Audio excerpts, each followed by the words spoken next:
Here we go. What is up, guys? Hey, coming at you with another live commentary along with Jay. Continuing our tradition of martial arts action movies.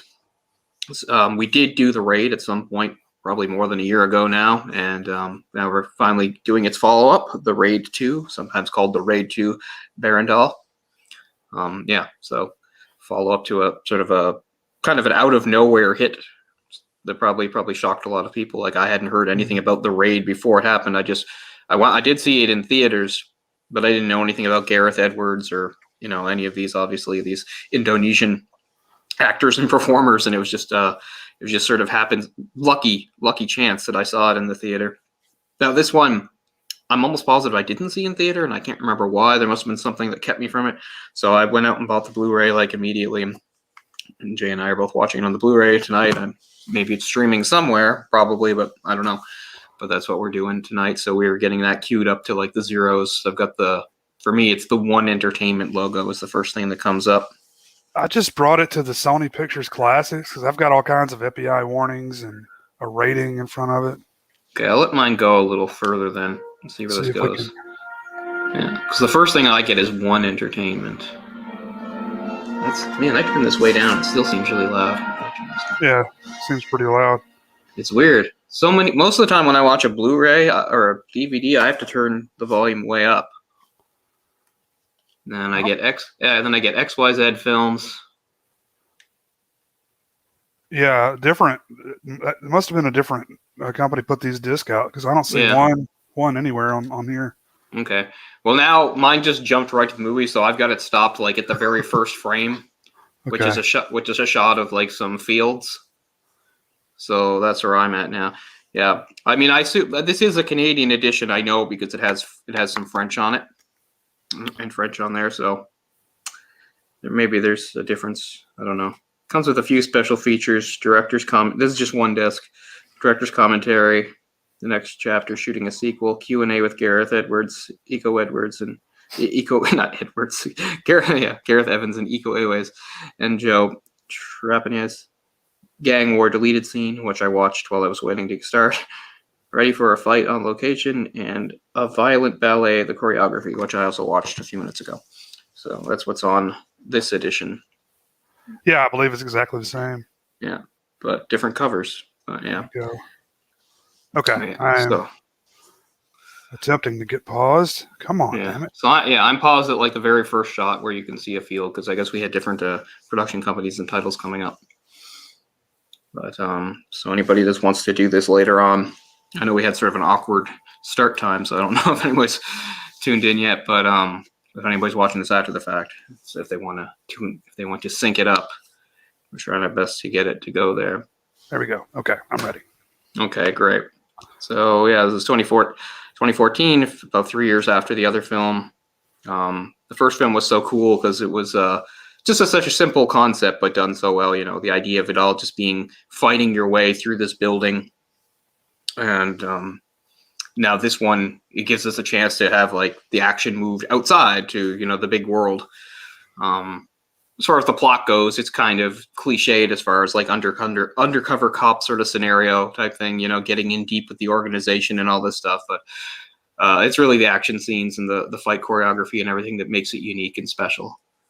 As we follow our main hero from the first one, Rama, played by Iko Uwais, or however it's said.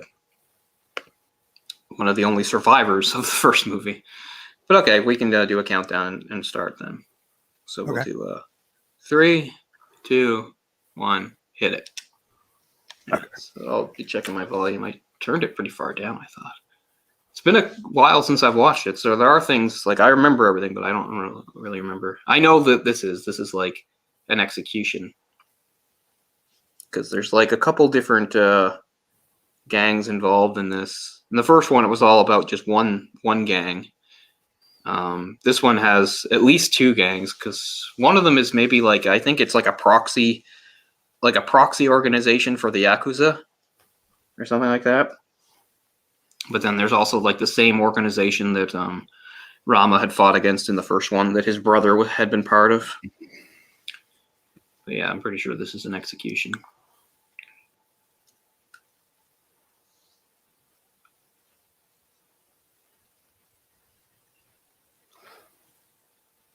Yeah, they already got the.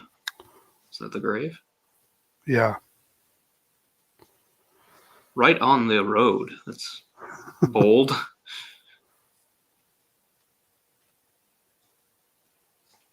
Okay. Yeah. I was trying to make sure my subtitles were going to work. Oh god, don't tell me mine aren't going to. They should, because when I was playing the special features, they were on. I don't know if there's any dialogue yet.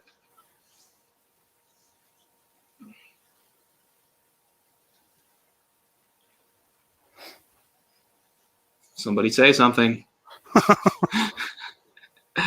You're milking this moment, Shades guy. There we go. Yeah, okay, I've got my subtitles working fine.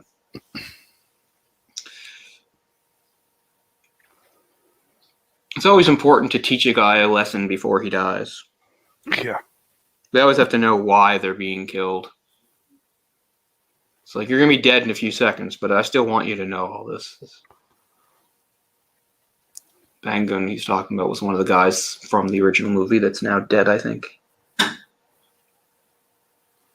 It's hard to remember. I mean, even though this picks up shortly after the events of the first one, I mean, this is a movie you can just pick up and watch. You don't need to see what happened in the first one, or you'll be lost. Or all you need to know is like Rama's the hero, he's the good guy, and he's going to infiltrate these gangs.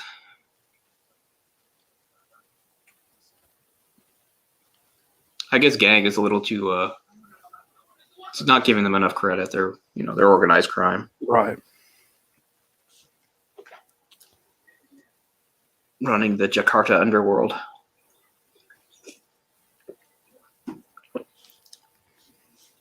It's funny, Gareth Edwards, of course, is Welsh. But sometime in the early 2000s, he moved to Indonesia. And really got into the local martial art there, Silat, which is, the main thing we're going to see in these movies. So, of course, they always combine different stuff. And originally, his intention was to make a documentary about Silat, because I guess, it wasn't that well known in the Western world. And that's how he wound up meeting Iko and quite a lot of the other guys that would go on to be performers in his movies. Mm-hmm.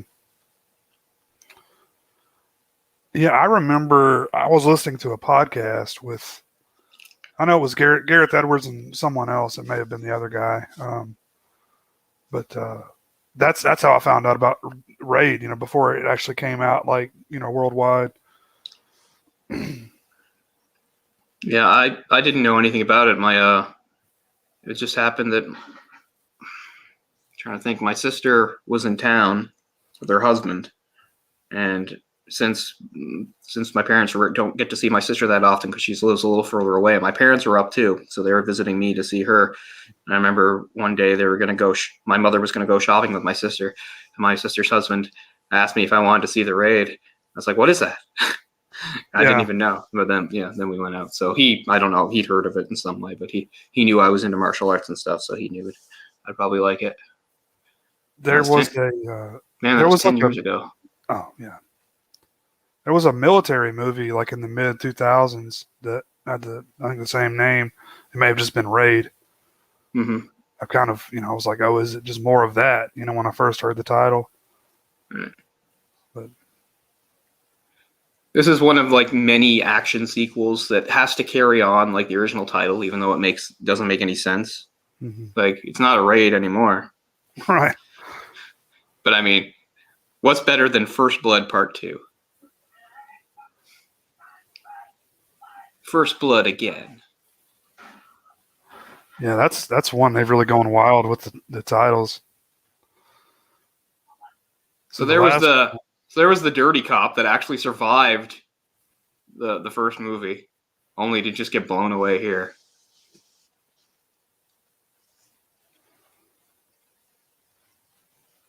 But it's actually by the cops, isn't it?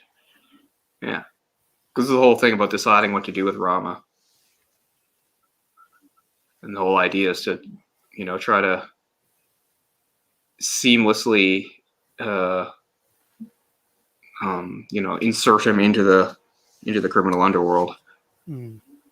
Saying he wouldn't have survived anyway. Like, he's mad. You're like, you just murdered a guy I had in custody. It's like, but no. It's one of those things I always to do if you're gonna if you're gonna do undercover, you have to do a bunch of off the books type stuff. They talk about it in Infernal Affairs, and it's remake the Departed. So the usual thing, you're gonna have to go to prison.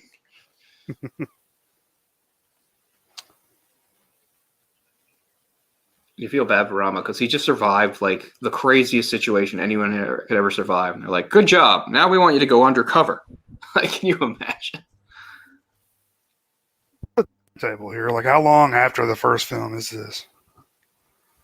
It's like the day after or something. Judging by his face, that's what it looks like. Yeah, because he had the dirty cop with him who he had arrested to bring him in. And instead of going to the station, instead they say, "Oh, let's all go out to this location," and then they immediately murder that guy in front of them. They're like, "What's going on?" But it's like, he's too much of a liability. We can't have him alive, or this won't work. But man, you always watch movies, whether it's an action movie or a war movie or whatever. And of course, this is more action. It's it's a story. It is not completely realistic and stuff. But of course, stuff like war is a real thing. Whenever you see a movie, I think that's about war or crime, and you see people thrust into these situations, you try to wonder how you react yourself if you're in it. Yeah. And it's like, I know I don't have crazy skills, but that's not what I mean. What I mean is, like, sometimes you'll see a movie where a character like cracks under pressure or something like that, or freaks out, like they're about to fight a battle in the war and the guy can't shoot or anything, he's too forget. And I always like to think that I'd be able to like get through it even if I was scared. But the one thing I know, maybe I think of myself as brave, certainly not cowardly, I'd like to think, but I'm not brave enough to go undercover. And to think that, that's a real thing that people do, whether it's cops infiltrating criminal organizations or agents infiltrating terrorist cells and stuff. I mean, I don't think, no. Even if, with all the training in the world, I don't think I would have had the nerve to go undercover because, you screw up. You just have to live your life that way, and you're surrounded by people that at any given moment, if they find out, will kill you, and probably in a really painful way because they hate nothing more than somebody going undercover. So I don't know. And I mean, there's people undercover right now in real life, and I mean, I've got to give them credit because it's got to be hell on your nerves and your life. And I think, like I said, I think if I was a fireman or whatever, I think I could be brave enough to do the job and things like that. But I don't know about undercover, man. That takes a special kind of. Well, it's constant pressure. It's 24 hours. There is no, relief from that. Right. You just have to live your life that way, and all the while you're surrounded by violent criminals. Usually, people infiltrating like violent motorcycle gangs or crazy like racist terrorist cells, and these are people that are kill you horribly if they find out. I was trying to see. That was a good one I saw a few years ago. I believe Bryan Cranston was in it.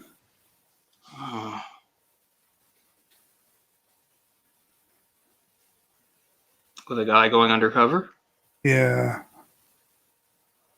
Trying to think. I mean, of course, there's the Johnny Depp one, Donnie Brasco, which is based on a true story, a real guy that did that kind of stuff, infiltrating. I guess it was the mafia, I think. Yeah, the one I'm thinking of is called The Infiltrator from 2016. Oh, right. Yeah, that's supposed to be pretty good. Yeah, it was good. It's good, yeah. I haven't seen it, but.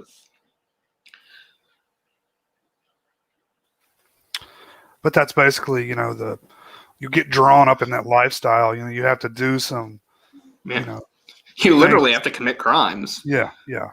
And a lot of the time, especially in a lot of gangs and stuff, you have to do drugs. Right. They'll think it's weird. They'll think it's weird if you're not doing drugs with them. I mean, and often that's used in movies as sort of like the hook. Like, I remember after his stardom had faded away, but when Jean-Claude Van Damme was still, making movies, he had a movie. It might be Wake of Death, where he plays a cop that had been undercover for a long time, and he basically became addicted to heroin as a result of it. It looked like it was so cheaply made. It was a good movie. I liked it. It had good action and good everything, but I don't know what the hell they shot it on. It looked bad. Yeah. This guy's hat, is he just a big LL Cool J fan? Or? I would imagine. Like Culture is big in Indonesia.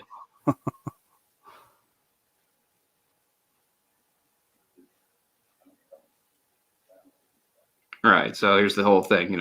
This crime boss's son is in jail. You go in and get close to him.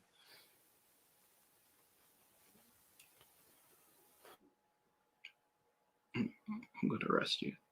I don't know what prisons are like in Indonesia, but I bet it's not pretty. Imagine having this conversation. He just had a baby. Yeah. Or maybe she's still pregnant. I can't remember. Yeah, there's the baby. Like, he literally just came through this awful thing. And he's like, okay, now I got to disappear for months and possibly years.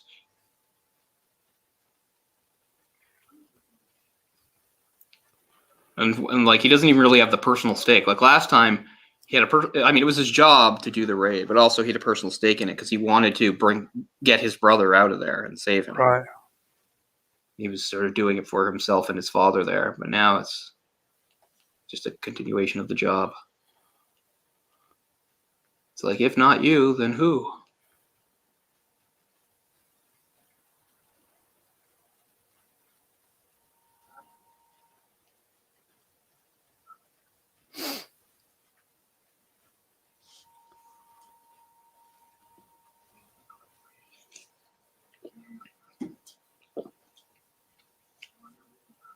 Oh, he's the son of a politician? I thought he was the son of a gang boss, crime boss. Politician's probably dirty, I'd assume. I forget some of the details of this movie.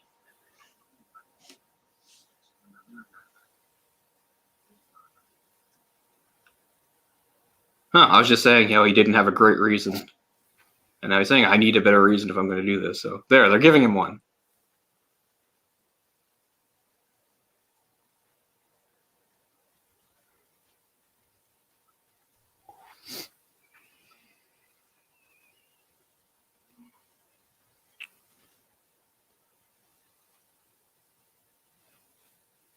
So he literally has to commit a real crime. I can't even remember. That's what Leo DiCaprio did in Divided. Yeah.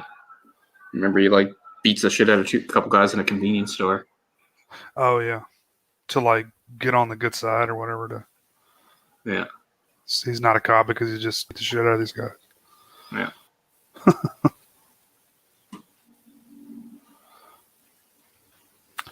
And the geography's so fucked up over there in Indonesia. I mean, it's all a million little islands. Yeah, I mean that's what I'm saying. Like Malaysia is two separate chunks. Like part of it is on one of the islands with Indonesia, the other one's on the island of Thailand. Right. It's hard for me to keep track of all of that. Right below the Philippines, right?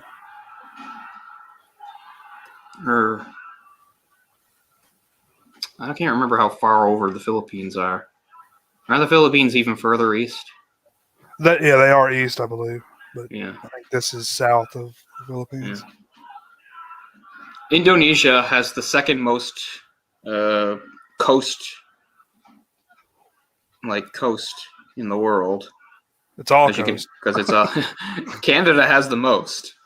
But most of it's up crazy frozen tundra. It's not exactly beachfront property.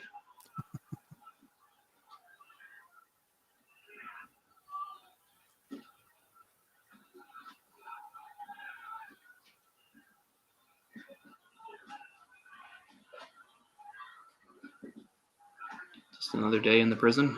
Just pile them up. Pile on the toilet.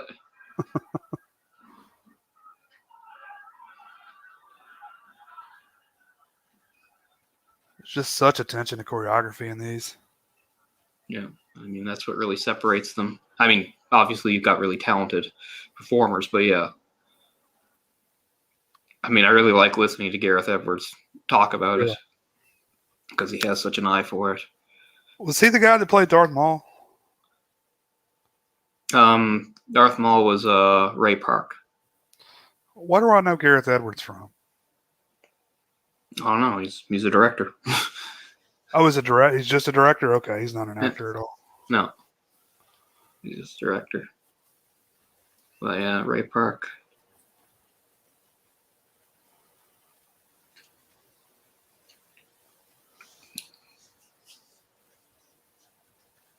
We're going to see some Indonesian knife fighting coming up. I took a deep dive on that a couple years ago. I think I may have talked to you about it a little bit. Yeah, that's what's cool about Salat is like Salat is a hand-to-hand martial art, but it incorporates weapons too, which is pretty cool. And, We'll see the infamous hammer scene as well. yeah, and I was really thinking about that. I mean, look how fast he is. You can't fake that. No, there's no camera tricks there.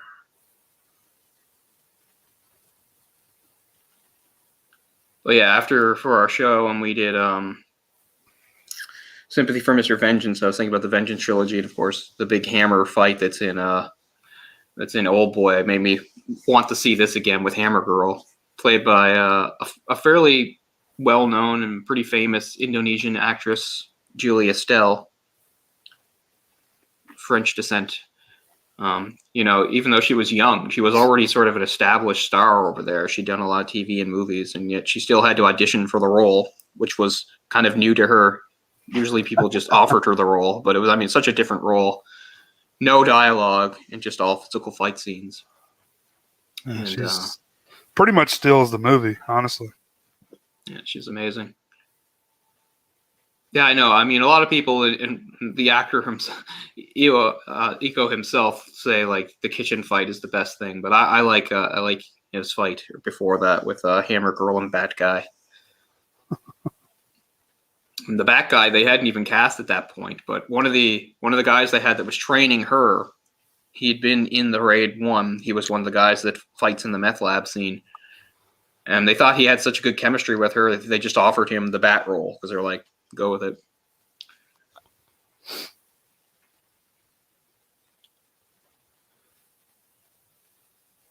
Oh, that's the guy he's supposed to be getting close to with his. I love his like 50s haircut. Yeah. Got a little curl. Yeah. He looks like he's one of the Jets. Sideburns. It's like a case of how sometimes like American culture takes a while to get to another place. It's like they're just getting like 50s stuff now. Everybody in the prison like dresses like greasers and sings Elvis. They roll their cigarettes up in their sleeve. Yeah. They're like, this is what's cool now.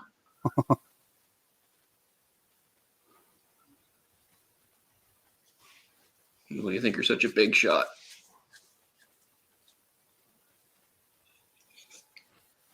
Put that up. I like how you can just openly carry that. Yeah.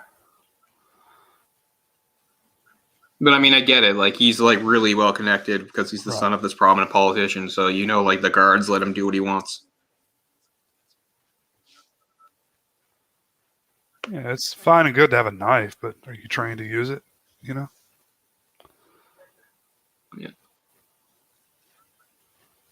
Pretty sure this guy could take you out if you had that knife. Yeah. Yeah, this guy's no fighter. He's just a guy that's protected and connected.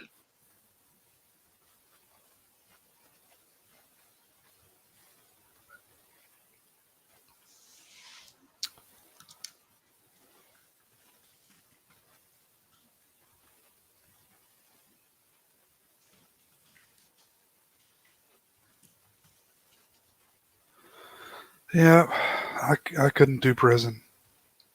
Oh man, I'd lose my mind. I mean, I don't break the law, but I mean, so. But I watch a lot of prison shows, and it's like, phew, if I was looking at some serious time, I'd probably have to off myself. Yeah, I mean, I guess it depends on what sort of crime. I mean, obviously, like a white collar prison's not so bad. Right. I mean, Let's say somebody like framed you for murder, and then you had to go. I'd have to be a skinhead, so Yeah. I'd have to get swastikas on my face or whatever they do these days. that the lawyer? Must be a lawyer.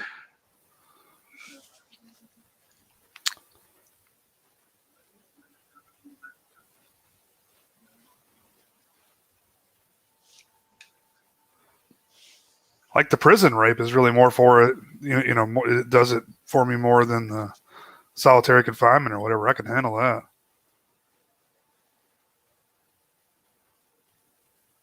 That's the scariest part to me.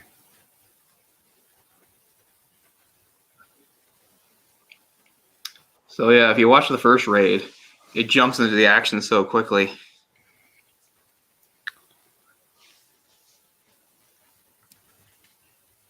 And this one, takes a little while to get going, but it delivers. Which is another thing I remember one of the features Gareth Evans had talked about or was saying, just because I'm an action director, I'm not going to say, well, 8 minutes have passed, now I need a fight scene here. It's like, I'll have the scenes play out the way they're, as long as they need to. Trying to see Evans. this. I think I've called him Edwards. It's Gareth Evans. Yeah. I was doing the same thing. I think the runtime's a little bit longer on this one than the first film. Yeah, it is. Because it's got so much more story. Oh, wow. This thing's over 2 hours. Mm-hmm. That's what I was a little concerned about starting late. It's all right. I don't care. We're into it.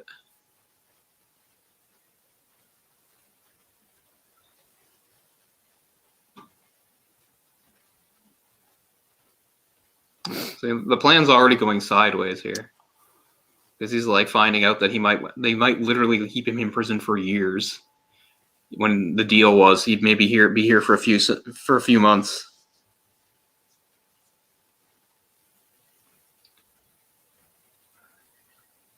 And that's the other thing about going undercover is like only very few people actually know. Even within the department, it's like all off the books. So it's not like he can just like call in and be like, "Get me out of here." They'd be like, "Who are you? What? You're a criminal." It says right here, you were a cop, but now you're a criminal. And that's another thing that happens. That is going on in The Departed and in Infernal Affairs is the worry that like your life can just be erased. Yeah. It's like It's like you can't prove who you are to anybody because it's all been scrubbed. You're just another criminal.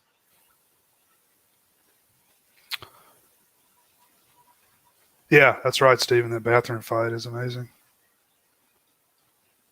I've never been into prison stuff. It's one of my dad's favorite things. He loves to watch shows about prison and movies that have it. Every once in a while I get in the mood, but it really puts me in an odd headspace. I don't like it. Yeah, I'm trying to think. I'm always like, what would I do? Type of scenario. Yeah.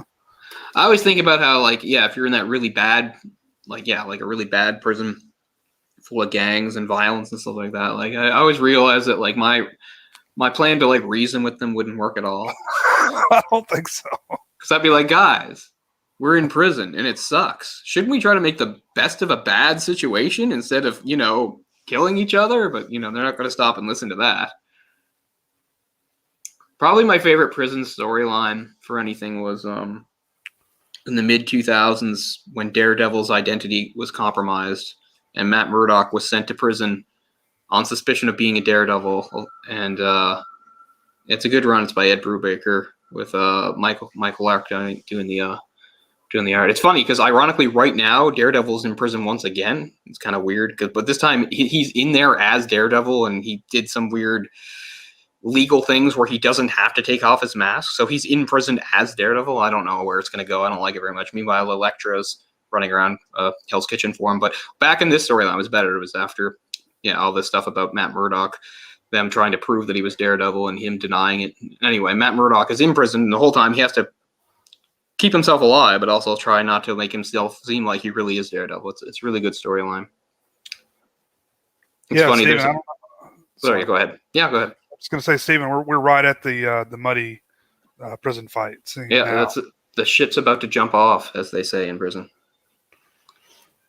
He's got his bow staff here. Donatello.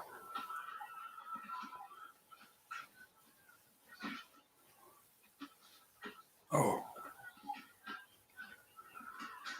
Oh man, Oh. right into the concrete.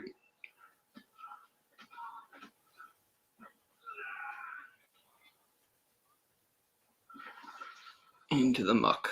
Ugh. It's so hard to fight that way, even if you're a good fighter. Yeah. Fighting in mud, just like everything's slippery and messed up, you know.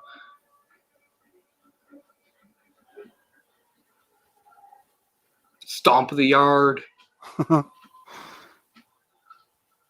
These guys are just in riot gear all the time. They're ready. They're just like, all right, here we go. Riots happen so frequently that they're always on standby for it. Tap out. I like how their plan to stop the riot is just, elevate, make it worse. Yeah. Give them like weapons. These guys are all beating the shit out of each other. Let's beat the shit out of them. Oh. That had to have hurt. I'd throw into the muck there at the beginning was a lot like at the start of Batman Begins, where Bruce Wayne is in the weird prison in China. And he fights those guys in the mud. I need to watch that one again. I haven't seen it in years. I love it.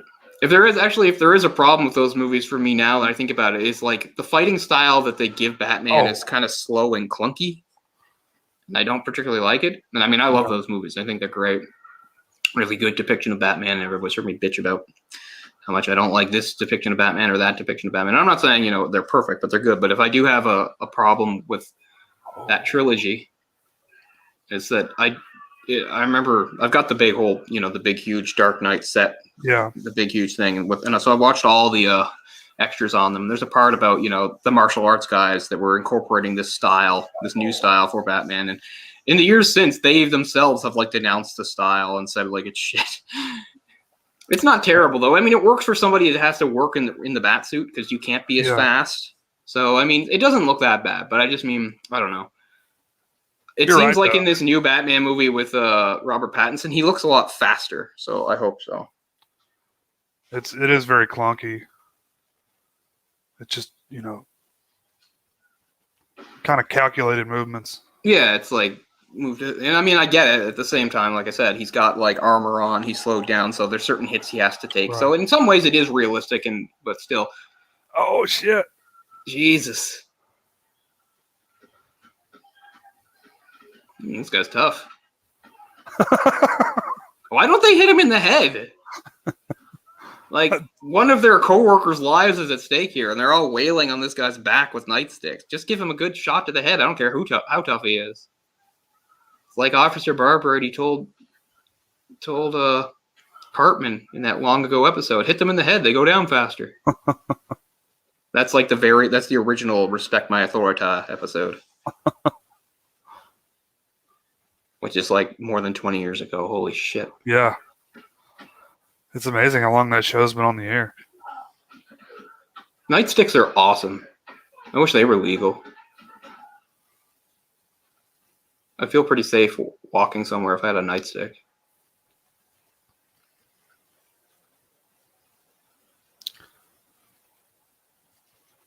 I mean, unless they have a gun, but I mean, otherwise, even if 3 or 4 people attacked you, if you could hit them in like the knee or something. Mm. I forgot about this lull in the action here where he's realizing, I have to save that scumbag, or this is all pointless.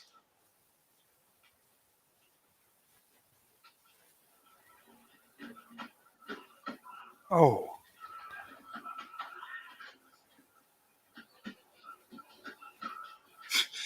Like half the guards are gonna get killed. They're gonna have to like hire a bunch of new guards tomorrow. It's like a lot of new positions have opened up. Help wanted. Great. The pay sucks, but you get lots of fresh air and exercise. Yeah, great benefits. Plenty of vacation time when you. Oh, Jesus. Rama, what has made you so crazy and cruel? Like, that guy will never walk again.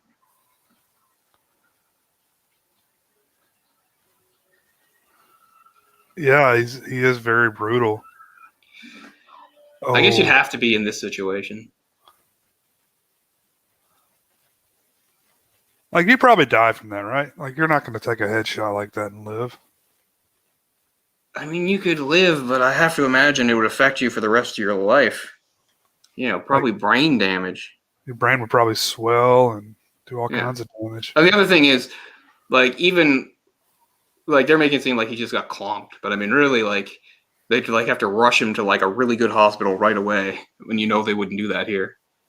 You imagine how all those people that didn't die, like what kind of medical attention are they getting in this prison? They're just stacking the bodies. Yeah, I would guess. Anyway, he's out. It is a really good. Yeah, two. That's what I forgot. He winds up spending two fucking. Can you imagine? It's like the whole thing just went south right away, and then you spent 2 years for no reason, pretty much. But it did well, not for no reason. It accomplished what it was supposed to, because now this guy thinks he's legit, right? So it did work, but still, can you imagine? You're in there undercover. They say, oh, a few months tops, and 2 years go by. But the good news is 2 years works. This guy totally believes in him now. Yeah. And he gets a pretty cushy life right off the bat. He's got like an apartment all set up for him and everything. It's nice.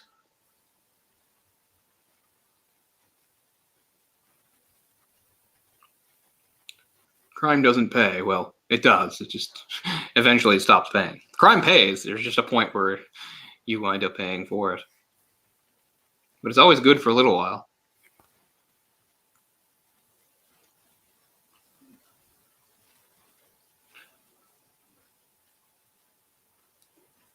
I mean, that's what's annoying about like true stories like Wolf of Wall Street or Goodfellas. It's like they're both about real guys that really did all those things. And in the end, yeah, it blew up on them, but it wasn't really that bad. They both got out of prison pretty quick, and now their lives aren't like that great or anything, but they got to do all that stuff. I'm not saying, I mean, in the Goodfellas case, it was a little scary because, I mean, there was a lot, but I mean, the Wolf of Wall Street guy, he just got to do whatever he wanted for a while. It blew up in his face, but at the end of the day, he wasn't in prison that long, and now he's out and he does what, and, it's not the lifestyle he had, but he got to live it. Yeah, I think they're both doing just fine. Yeah. Like, I know they do like speaking engagements. Exactly. And get paid, probably pretty well. So, I mean, really, what kind of message does that really send? And I'm not saying, well, we should execute them. But I mean, I don't know. Just feels like the repercussions don't. Makes you wonder. Like, I mean, you're a rat, though. Yeah, well, but yeah, I mean, the Goodfellas guy, didn't he have to, like, go in witness protection and stuff? Yeah, but I mean, basically the, organized crime is pretty much gone as far as, like, Italians go. Yeah. I think that's pretty much what happened. A lot of the stuff that happened, like, in the 70s with Giuliani probably made that happen. That was before Giuliani. Oh, maybe 80s then. I mean, Rudy Giuliani likes to take credit for the crime drop in the 90s in New York, but it was all the guy before him, that black guy. Well, he was there. But, yeah, Giuliani was part of it, but he wasn't mayor at the time. Oh, yeah, not mayor. I know he was leading whatever that organized crime. What was that guy's name? Was it Koch or no? This is the guy after Koch? I don't know. I can't remember. I'll look it up sometime. There was a Netflix documentary that it was the whole. Damn it! I can never think of what it's called, but it's when they changed the laws and they really went after the bosses instead of just the. Yeah, doing the RICO things. And, RICO, that's the word I was trying to think of. Yeah. These things run in cycles, though. I don't think the old school Italian mafia is gone for good. There'll probably be a resurgence of it somewhere in our lifetimes. They're just not as big as they once were. I think it's more like a lot of Latino, like cartels and stuff that are bigger than those ever were. Yeah. Oh my God, the cartels in Mexico are just so much more ruthless. They're all over the place. They just murder everyone that crosses them and brutally. And I mean, remember that thing about the bus hijacking? I mean, that was like only 10 years ago. Yeah. Awful. And I mean, that wasn't even for anything. Those were just random people on those buses. That wasn't like somebody they were targeting. They were like, hey, this will be fun. We'll just pull people off a bus, kill a bunch of them, and then make others fight to the death for our enjoyment. And then the ones that live, we'll send them on suicide missions for us. And no one's ever been caught for that. Like, not a single person has been arrested for that. Well, a lot of the problem there is the governments are pretty corrupt as well. Mm-hmm. That's why they can like brazenly like murder people on the steps of like government buildings. Yeah.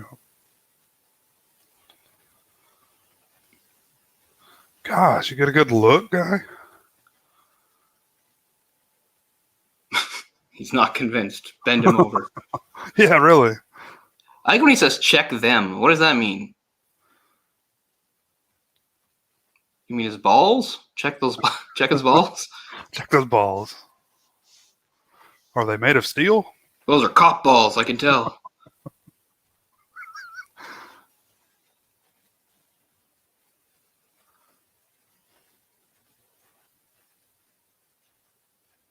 He's like, go to your happy place. Leave your body. This violation will not stand. Hey, Orc. I'm sure he's been through worse. After 2 years, that hellhole, yeah.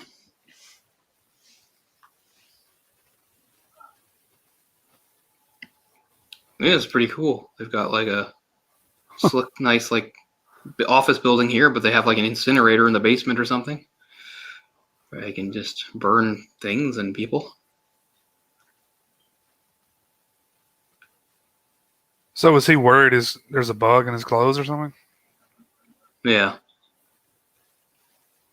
I mean, the guy's cautious, even though they know this guy's been in prison for 2 years and helped this kid, but he's a cautious man.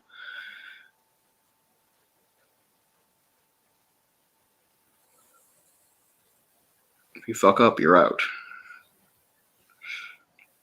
Trouble means you're dead. Yeah. Yeah, out means you're dead.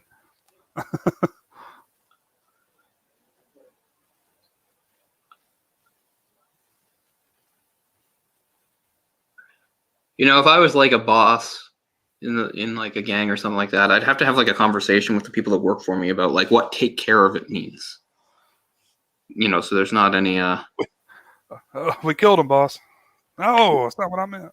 It's actually snowing right now at work, although it was not in the forecast at all. I mean, it's not much or anything, and it might be turning to rain, but it's been coming down for the last few hours.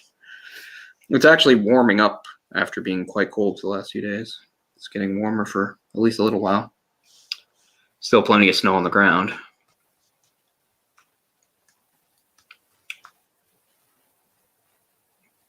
Pretty nice digs. Yeah.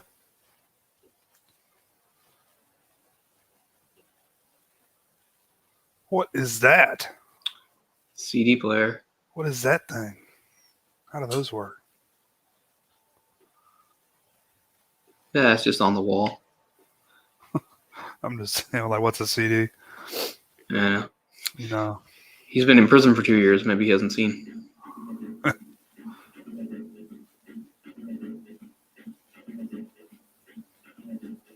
I don't have it anymore. It's at my parents' house, but I have the same CD player that's in the that like Tom Cruise owns in Vanilla Sky. Oh, really? Yeah. I don't remember which one it was, but it was like a portable. No, but it was just like, I mean, for something that's like over 20 years old now, it looked pretty fairly futuristic at the time. Oh, okay. Sort of like a clear thing. It lit up with like blue lights and it had like a clear top. It looked pretty cool. Still at my parents' place. I'm gonna look it up. I wish I could tell you the make. That would help. But I can't remember. I can picture it. Why can't I picture the make? I want to say Panasonic, but I can't say 100%. You seen the Spanish version of Vanilla Sky? Yeah, a long time ago. It is much better, but I still don't like either. I hate Vanilla Sky with a fiery passion. Like 90% of that movie is people having conversations that make me want to like tear my hair out. I just hate it. Every conversation seems so pointless and meandering. I lose my shit watching that movie. It's been years. I haven't seen that movie in like more than 15 years, longer than that. It's probably been 20 for me. Yeah, it's probably closer to 20 for me because I hated it and I won't watch it again. I own the DVD. I couldn't leave like watching. I was like, oh, so it's Total Recall. Okay, cool. At the time, like people thought it was so clever and brilliant. I mean, it did fade because people don't talk about it anymore. Spoiler alert. I hate it so much, but I have thought about like watching it again and maybe even doing it for our show. Nah. I haven't watched it in so long. I can't. No way it holds up. It's possible I could think differently. All I know is I didn't just dislike it. I hated it back in the day. I said, listening to Tom Cruise and Penelope Cruz have their boring, pointless conversations, and every once in a while he would talk to, I don't know. Cameron Diaz? Yeah, she's in there too. That's right. All I can remember that she gets obsessed with him, and at one point she tells him that she swallowed his cum. Oh. She's like, doesn't that mean anything to you? Like, I don't know. Maybe you should watch some porn and see if all those people all got married afterwards. Oh, he actually gets to call his girlfriend.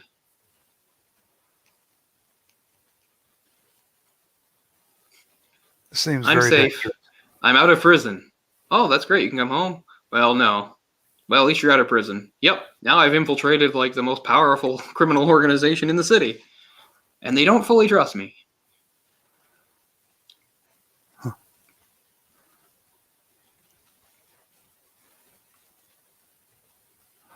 Sorry. Oh, yeah, go ahead. They're making me have sex with all these women now. I gotta go. It's part of being undercover. I say no, they'll think I'm gay and they'll shoot me. They probably would too.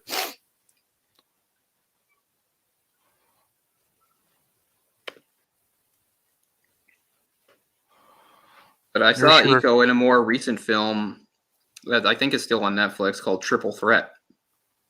That came out in 2019. He's one of the main three guys in that, along with Tony Jaa and Tiger Chen. And Scott Adkins is the bad guy. Michael Bisping's one of the bad guys, too. But it's got really good action. I'd recommend it. What surprised me with that movie is the one I liked the most in it was Tiger Chen, honestly. I was really impressed by Tiger Chen. I really liked his fighting style. He had a really sort of flowing... I really liked it. I mean, all of them get good moments. They basically make Scott Adkins look like he's fucking invincible. It takes like I think it takes all three of them to beat him at the end. I have to look that one up. Yeah, it's a good movie.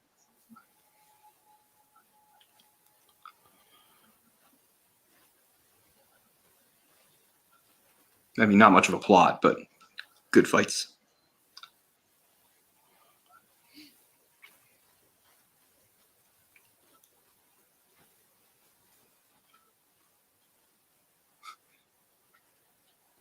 What's this CD stuff? Is this like...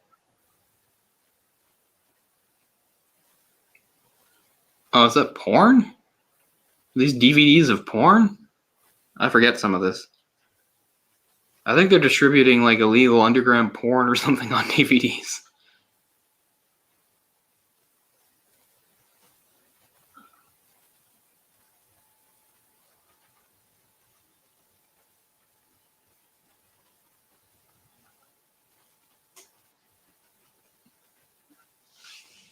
He hasn't even checked, but it's a little...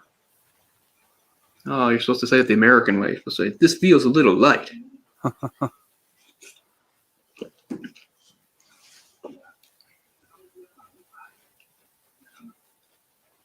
I can't actually remember what happens here. But it's probably not going to work out well for this guy. No, I don't think so. Because I think the only other movie I saw Tiger Chen in was in that one with Keanu Reeves called Man of Tai Chi. Oh, wow. Yeah, she... Oh, yeah. Wow. Yeah, we got some good porn going on here. Man, that looks like it would hurt. I know. It's kind of refreshing though, because the chick is like higher on the totem pole, and it's usually, in the sex industry, the women are all being degraded and mistreated. And this guy's lower than her, getting pegged. It's called pegging for the uninitiated.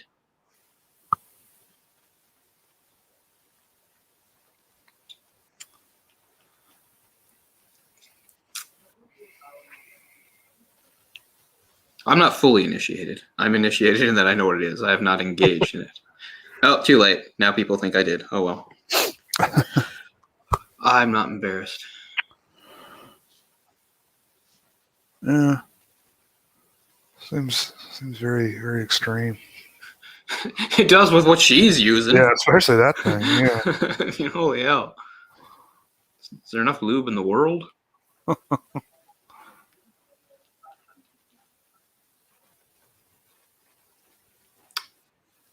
Really nice, clean environment for porn, too.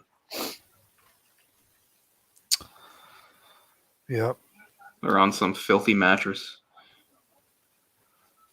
It's a yeast infection waiting to happen. Guys can get yeast infections, too. Isn't that weird? Yeah. I don't know how it works, but I know it's a thing. Yeah. I feel like you'd have to really do some shady stuff to. I don't know. No, I know someone it happened to, and it didn't have any. As far as I know, it didn't have anything to do with like sexual activity. Maybe he lied. I don't know. Yeah. Because I mean, like, you can get a urinary tract infection and not have it, necessarily be related to any sexual activity. Right. Although it can be too. Yeah. And that's just like a bacteria thing, right? Like sometimes Yeah. people are having sex, it's not like, I don't mean filthy, terrible sex, but sometimes maybe they should have washed first or something, and there's some bacteria. Well, I've heard that, like, that, but like, in a pond or, in some, unfavorable. Oh, that guy had the shotgun under the table, but Rama caught it. Oh wow! And they all have a gun too. Wow. Yeah. Oh, there's tons of guns in this movie. I mean, for all the hand-to-hand stuff, there's a lot of shooting too. Oh wow! Is that like a Mac 10? I think so. Oh man, look at that guy! Just getting ripped. Well, similar anyway. They killed everybody, and yet this guy's still alive. That was funny. I love like this skinny guy that doesn't look like he can do anything, and yet look at him go. But you don't get away from Rama.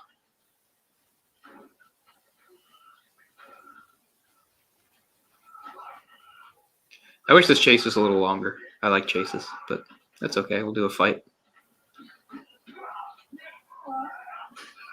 Oh.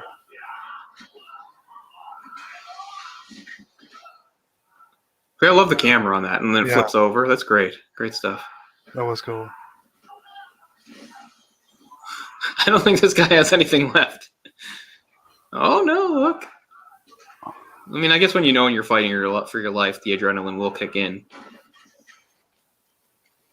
Because I mean, you even see that in an MMA fight, right? Like guys will break a hand or something, and they'll keep fighting, which is pretty impressive.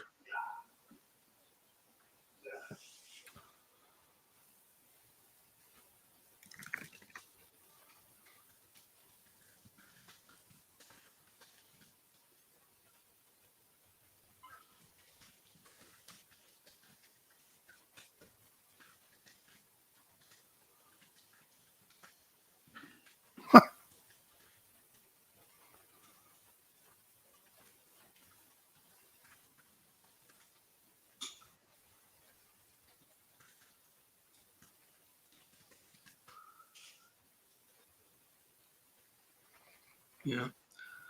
I don't remember the first half of this movie nearly as well as the second, I guess. I guess probably because the second half is, more of the action, although, again, there's still plenty of action in the first. You handled the situation well today. You did the right thing by killing those guys.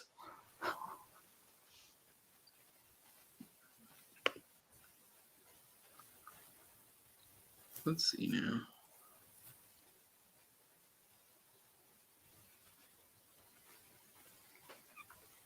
Away. He's 38 now, so he's still in his prime years. He just turned 38 a few days ago. So I mean, barring like injuries, he's still got some good years in him for doing action. Oh yeah.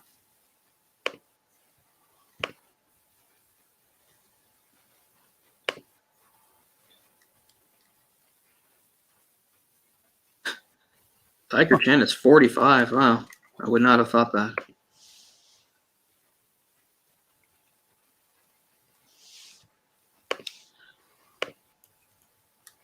They were saying this guy is half Arab, right? Oh, were they? I missed that. I thought it was him. Someone was half Arab. I mean, he looks kind of unique. Has a unique look to him. Yeah. I mean, the politician's son looks like he's clearly like might have a Western mother or something, right? He doesn't look as Indonesian as the rest. Very, racially ambiguous. Thug life. They just have these chicks song call.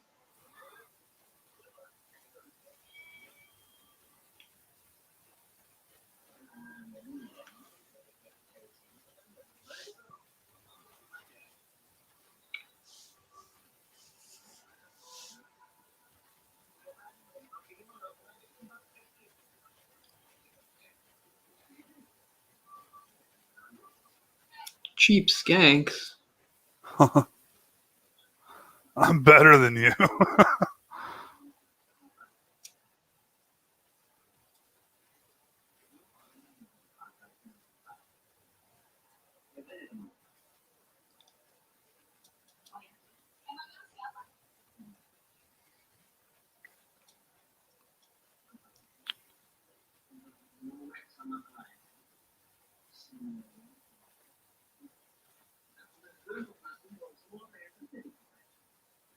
Really making this guy unlikable, aren't they? Yep. I can't even remember. I mean, I'm sure he gets killed at some point, but I can't even remember what happens. So this is good. I forget.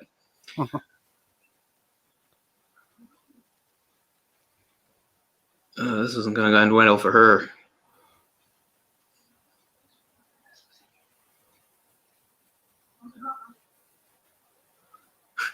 If your friend knows, you should be trying to help her and telling her to shut up. Oh, it's too late now.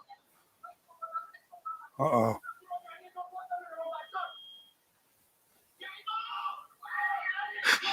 Oh, violate you with a microphone.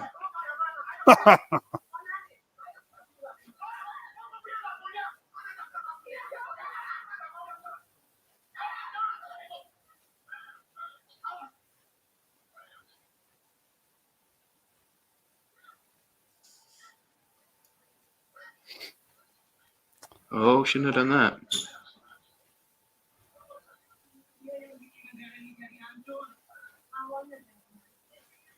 Probably the only instance of violent karaoke ever. I know. That's how unlikable he is. Everybody else is chill and cool for karaoke. Sing, goddammit! I want to hear There's Got to Be a Morning After. I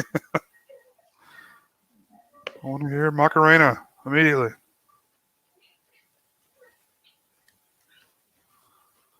Too bad about Tiger Chen because he's pretty awesome, but the push he got from Keanu Reeves was not quite enough, I guess, because he's not in very much. But it's too bad because he's my favorite guy in Triple Threat. Was he in one of the John Wick movies? Yeah, he's in the third one. Although he's just some triad in it. He's not particularly important. He's the guy that was his martial arts instructor, right? Back when he was doing the Matrix and stuff. Oh. And he did choreography. I think he's friends with Yen Wu Ping because they've Yeah, he's a protege of Yen Wuping.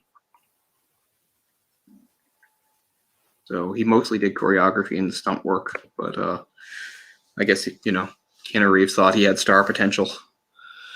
Didn't quite work out, but it's too bad because he is really good. But I'm glad he got to be in Triple Threat.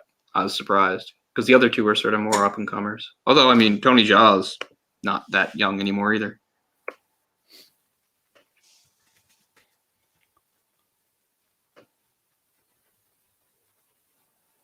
Tony Jaa's just turned 45. So same age as Tiger Chin. In fact, their birthdays are only a week apart.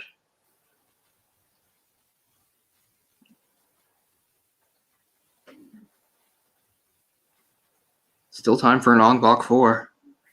Yeah. Ong Bak 3 was bad, though. I don't think I saw it. I saw the first two. First one's amazing. Second one's okay, pretty good. Third one's bad. That's probably why there is no fourth. Yeah, first one's good. Second one's pretty good too, what I remember. Tony Jaa has a ton of money, though. And he was just in this year Detective Chinatown 3. And I don't know how much he was in that, but that movie has just done shattered box office records over in China. It's raking in zillions of dollars. Makes me kind of want to see it. That's the future of film, I think, is China.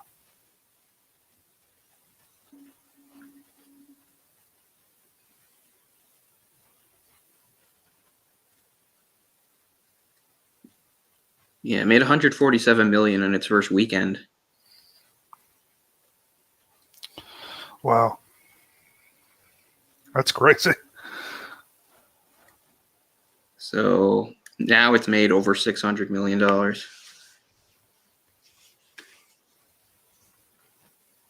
What's going on? Again, I keep forgetting stuff. I know there's a weird, oh, there he is. I was going to say, there's this weird homeless guy, but he's actually quite tough. But I don't remember the guy he's helping. Because, yeah, the weird homeless guy that's being nice to him here, he can actually fight a bit.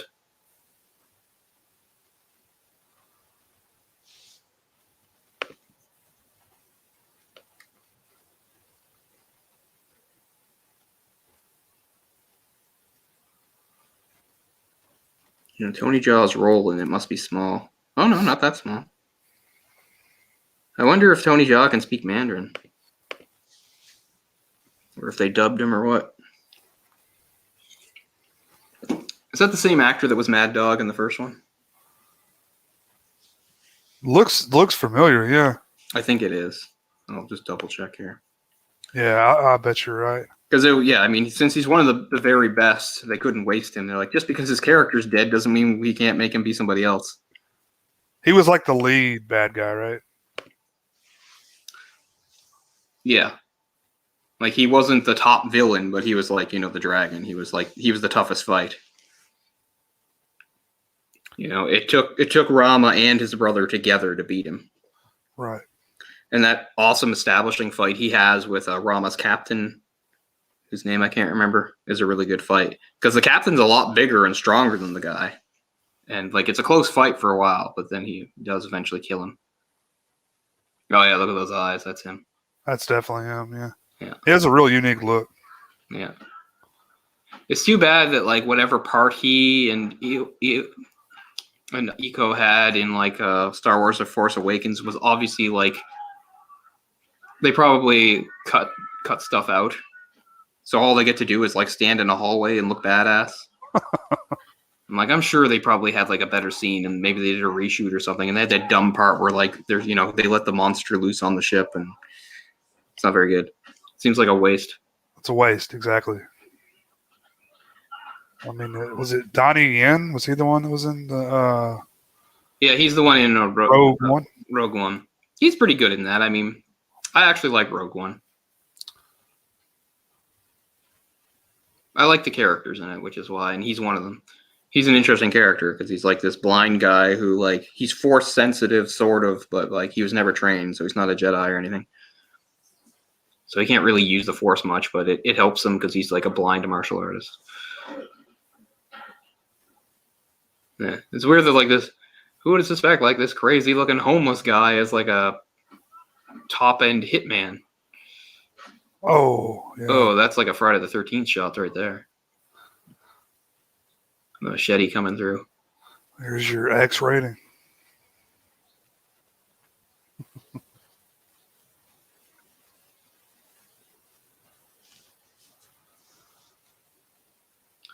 Yeah, I don't remember what happens with him either. I'm sure Rama fights him at some point. This movie also has a pretty good car chase.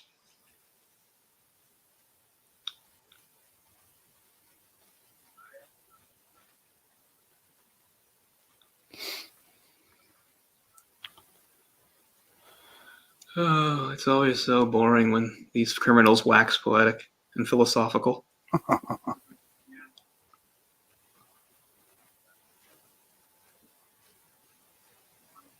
Yeah, and you're smarter than all the others, aren't you? That's what they all think. Yeah. Everybody thinks that they're the smartest, they're the toughest. Till some bigger shark comes along.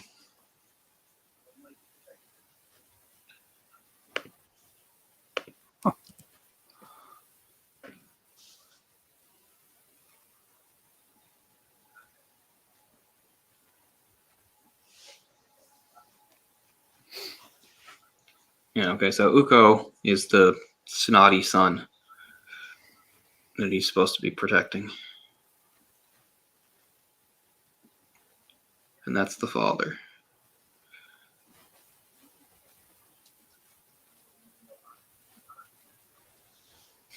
When he's not abusing whores, he's really respectful to you.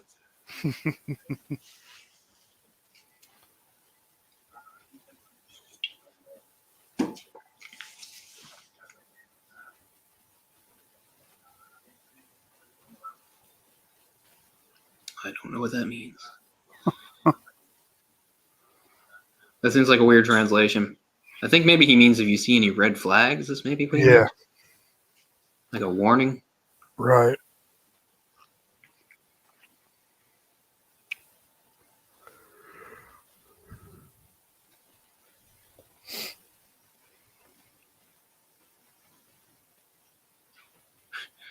I mean, it's broad daylight. It's one thing if you go to a remote place to get rid of a body in the middle of the night, but like it's a clear day and there's like, oop, just taking a body out to dump. Well, it just shows you how they're clearly not worried at all. Yeah. They do not fear the law. Always get a good fellow vibes when they're out burying bodies in a field somewhere. Mm-hmm. Oh, we haven't seen this guy in a while. So he's the one that's in with the Japanese? I can't remember. I like this guy more because he's the one that has the weirdos in his employ.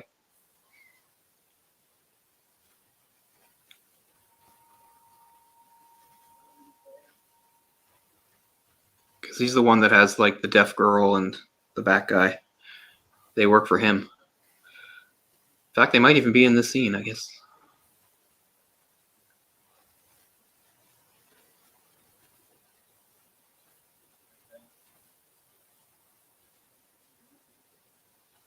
Yeah, doesn't he eventually convince him to betray his father to work for him or come over to him or something? Mm-hmm. I think that's what he's trying to do here.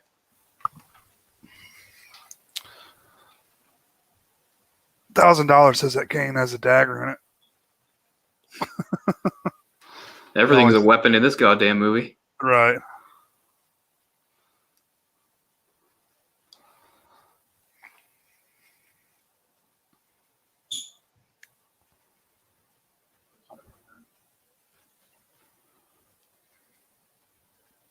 I'm so cultured, I wear leather gloves in my own restaurant.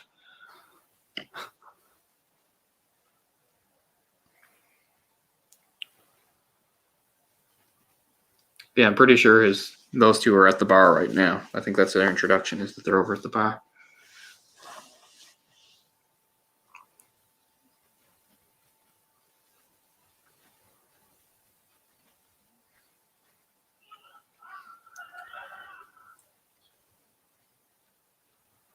All right, they're gonna execute some guys. It's coming back to me.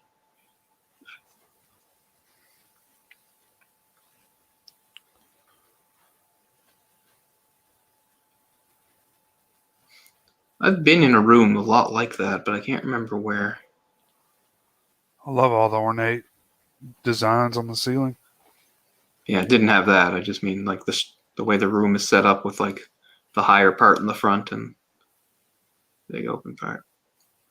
Who are these guys supposed to be? Guys in his own gang? Yeah, this guy looks like his mom may be white, right? Yeah. It's a lot like the guy that Jet Li had to fight in Romeo Must Die. Like he's supposed to be Chinese, but he looks very, Caucasian-esque. So probably maybe half. It's interesting too. It's basically a crapshoot too. Like, you or I could have kids with an Asian woman, and they might look just fully Asian, but they might not. Right. It all just sort of depends. I mean, they won't have blue eyes. That's impossible. Do you have blue eyes? No. Brown. I have blue eyes. My mom does. The only country in the world where more people have blue eyes is Finland. I was going to guess somewhere over there.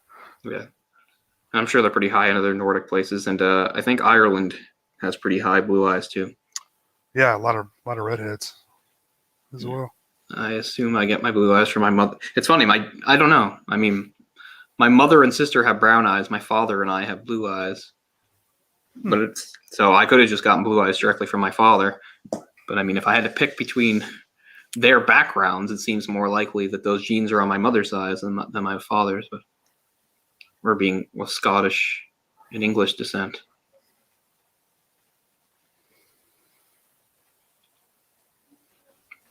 I mean, it is possible that maybe in a few hundred years there won't be people with blue eyes. That's what they say. It's the same about like blondes, like natural blondes. Not going to exist. Because I think now, like most blondes you see are not natural blondes. Just because I think the brown hair is dominant. Yeah. And it's in all the other races. Right. Caucasians are the only one that naturally have blondes and redheads.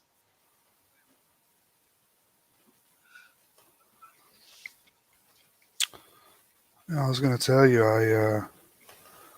I got back on my Ancestry.com thing, and I did the DNA test years ago. Oh, wow.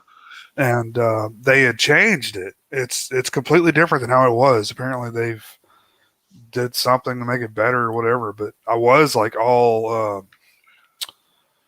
was like 70 something British and 33% Irish, something like that.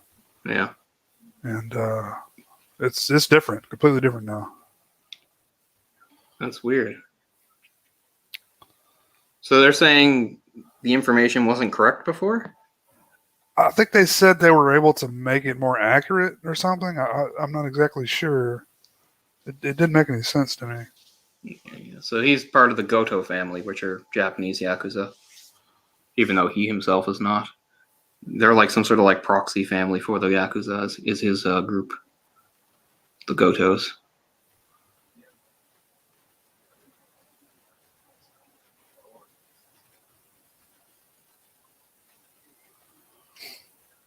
No, I don't have my login here, but I can look at it later.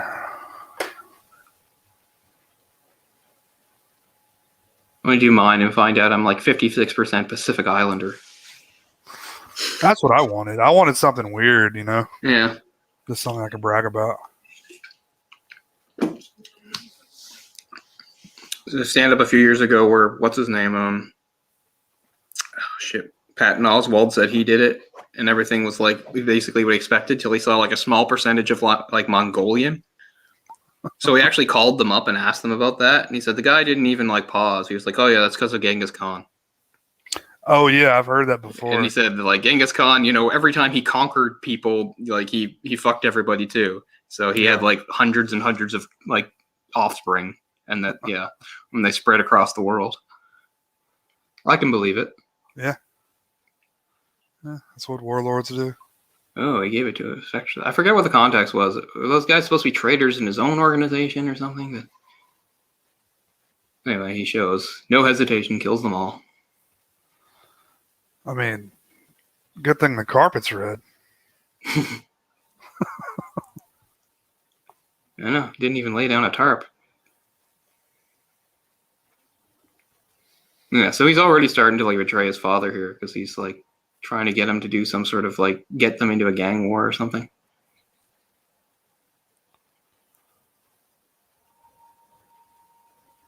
Keep moving, Rama.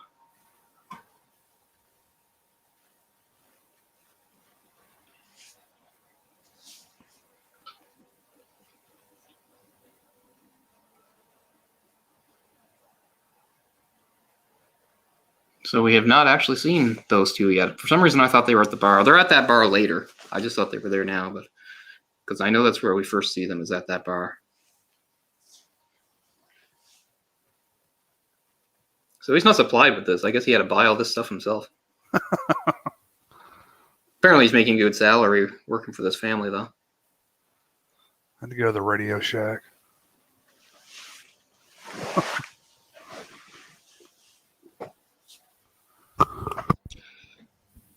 I mean, how long is that camera going to stay there until somebody smashes it or takes it?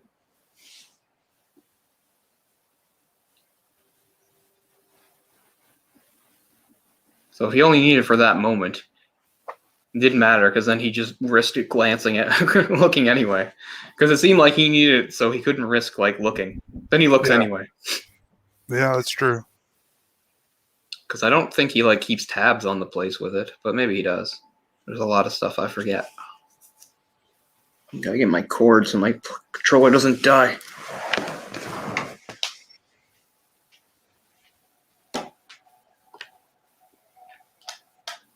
I'll be right back.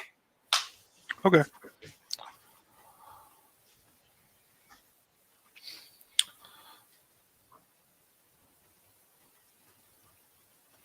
feel like I recognize that waitress.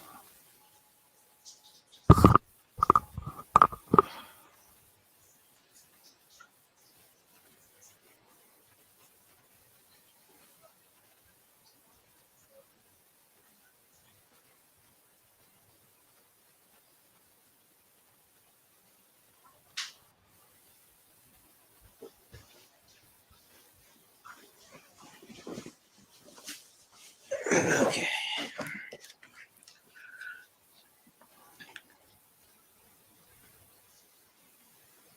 Who is she?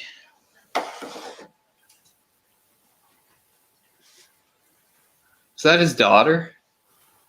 No, he's given her information.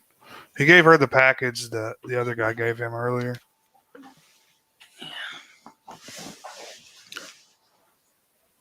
Yeah, see? It is her. She is. Oh, what the hell happened here? Fuck, I fucked up my camera. I can fix this. Fuck. I think that did it. But yeah, she is his daughter.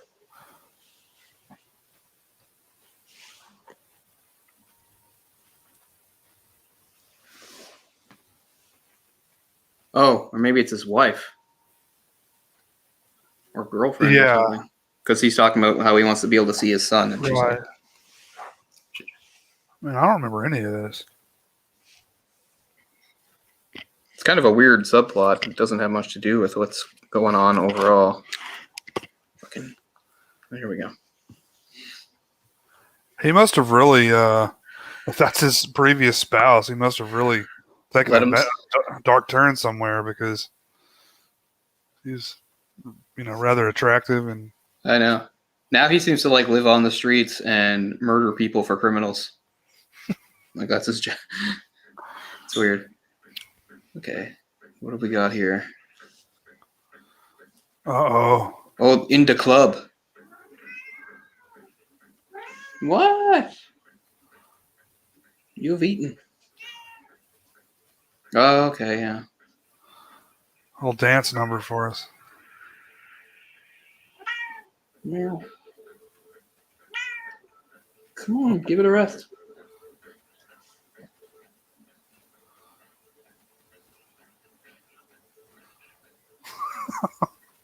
It's pretty empty. Okay, there's more people than I thought. I'm going to Jakarta. Yeah. Check this place out. I'd love to.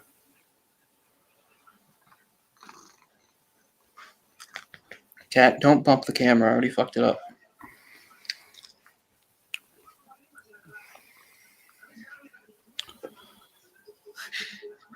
I like this. See, this place was classy. Now there's just a bunch of white guys. Yeah.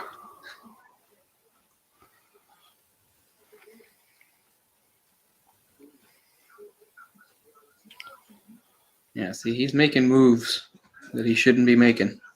You're getting too big for your britches there, kid. It's all going to come down on you.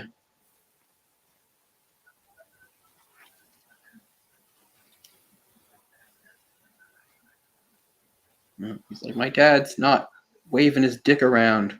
It's not cool. Indonesia is the 4th most populous country in the world. Wow. Did you know that? I knew it was up there. I didn't know it was 4th. That's crazy. I think the one thing that a lot of people don't know is that it has the most Muslims of any country in the world. Really? People Wow. always associate, they figure it's some Middle Eastern country, but it's Indonesia.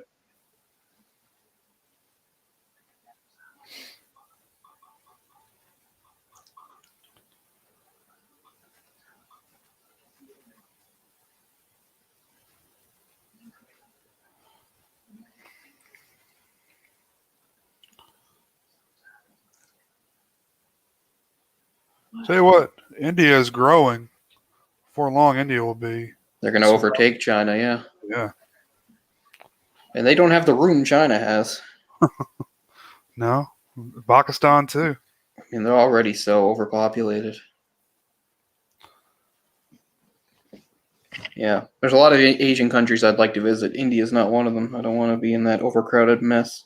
No disrespect to India's people or culture or anything like that. I just mean I just don't think I'd want to be in such a.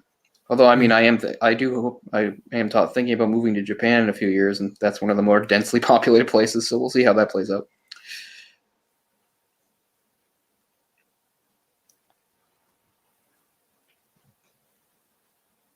Yeah, I guess they're trying to show that this guy's conflicted. Like I guess he's part of like the more old school, and I think he's the only guy that uses them anymore or something. Mm-hmm. I don't remember what's happening here. What's he doing?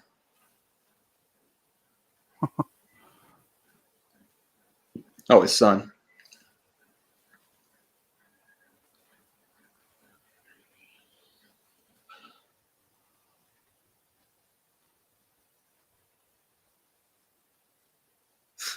That was fast. Oh yeah, that's what it was. Like I think the guy is like trying to kill him for some reason. Aren't people going to come in and try to kill him? Yep, Oh, here we go. like Yeah. Yeah, see, he doesn't like the people that are like from the old part and loyal to his dad. He wants to take over.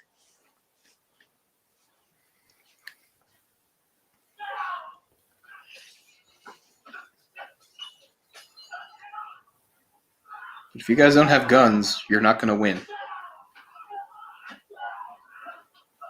Not against this psycho. Oh. I mean, I don't even know how you do that stunt. I mean, what could you do? What kind of, it's not like I can put extra padding on it or anything. That guy just fell onto that bench. Yeah. That happened. I don't know that it is a stunt. Yeah, it just happened.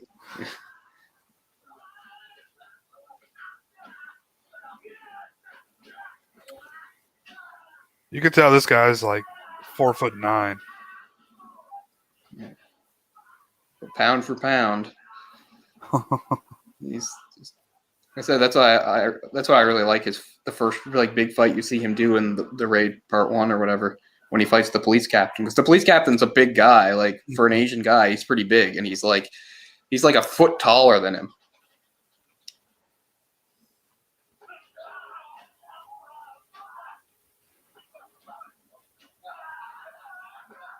Speaking of Donnie Yen, I still have to watch Ip Man 4. How the hell did they get a fourth one? I don't know what I think I may have seen part 3 of that, but it's been a while. 3's not that great, but it's okay. Mike Tyson's in it, for Christ's sake.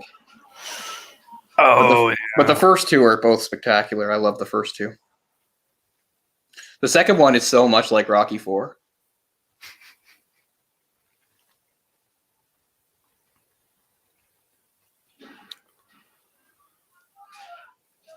Oh, some digital blood there. yeah.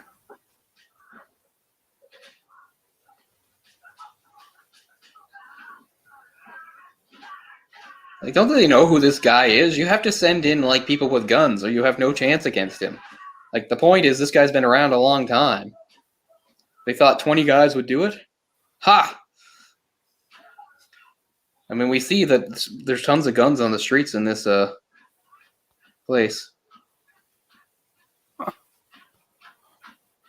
Yeah, okay, I think his brains are scrambled.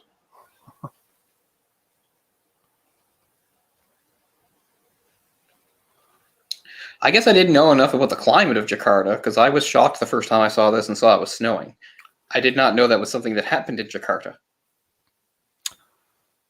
Yeah, I was looking. It's pretty far down is in the southern hemisphere, so Yeah, all I can think is, like, is it have, like, high elevation? Because that's, like, the one thing. Like, if you're, like, high enough in the mountains, even deep in the south, you can get snow. So I'm thinking, is it, like, a high city, like Mexico City, and I didn't know? And yet it never snows in Mexico City. yeah, that's true. I think of like Tibet. Like, how far away is this from Tibet? Pretty damn far. Yeah, like Nepal. So, And again, those are all mountainous countries. Way up past the southern part of China. I'll take a quick look at a map here just to get my bearings. yeah, I'm doing the same. I'm guessing it's just so far down. I mean, it's just so far away from the equator. Probably a pretty temperate climate.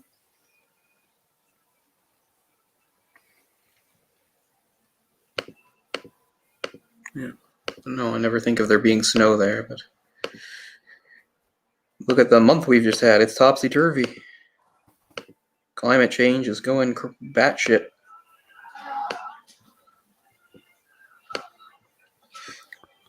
I mean, it's pretty far down, but I mean, it's still above Australia.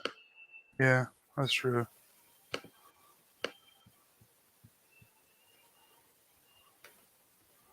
Well, yeah, you're right, because the equator would go. Yeah, so Not the too far away. Philippines. So the Philippines are east, but not that they're north and east of Indonesia. Okay. That is odd that it would get that cold there.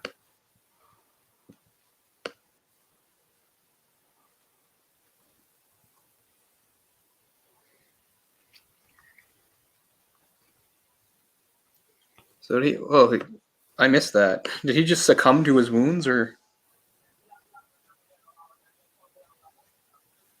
Yeah, see, he set it up. He had him killed, and now he's saying, "Yo, the Japanese gang did it to him." He's trying to get his father to fight, but he set it up. He's the one who had him killed. That's what he's doing. And the guy he met with, it's part of their plan. The plan is to start this gang war, so he can swoop in and I guess take over for his father. I don't know if he means to like kill his father or just like prove that he's like good enough. I don't know. There's no way that guy's dead already, right? Which guy? The guy from the first movie. No, he just died. That's what we saw. He just died in the alley. Oh. And that's what he's saying. They killed him, even though he's the one that did it. But he's saying, the Japanese gang killed him.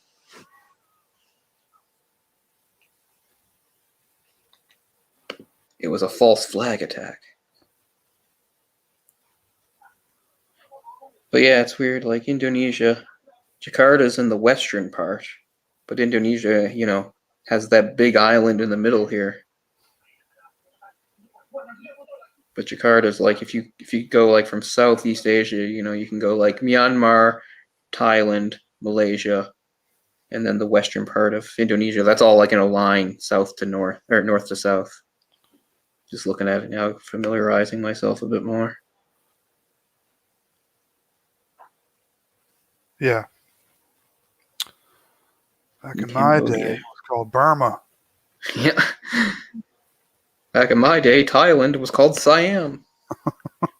Oh, wow. That's going way back. Yeah. I love whenever they do those geography jokes on The Simpsons with like Burns. Burns would always like refer to places by like the way they were referred to like in the 19th century and stuff. At one point, he like sends some guy off to like mail something. He's like, this map must be out of date. I don't see Prussia or anything on this. He's like, keep looking.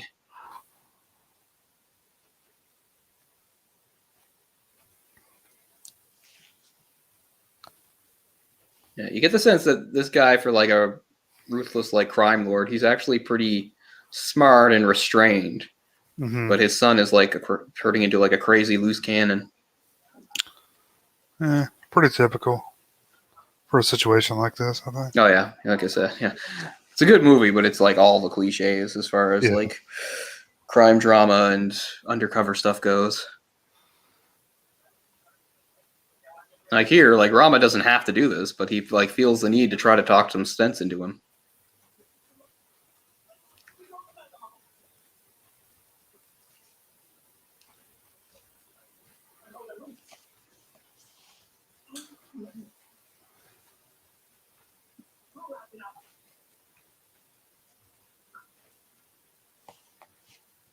Some gratitude. Yeah. I should have let you die in that med hole. Except it was my job to save you. Yeah, now he's going to accelerate things by calling this guy on his weird special phone. His special phone for special business. Oh, we didn't get the okay. Just do it anyway. Okay, this must be finally where he calls in the other two. Man, I can't believe it's so far to the movie that they get introduced. Yeah. Hammer Girl and Bat Boy.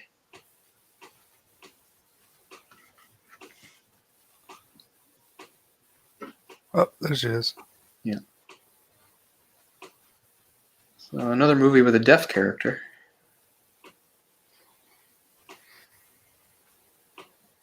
Yeah. I knew they were introduced at the bar. I just thought it was a lot earlier. Time to go to work.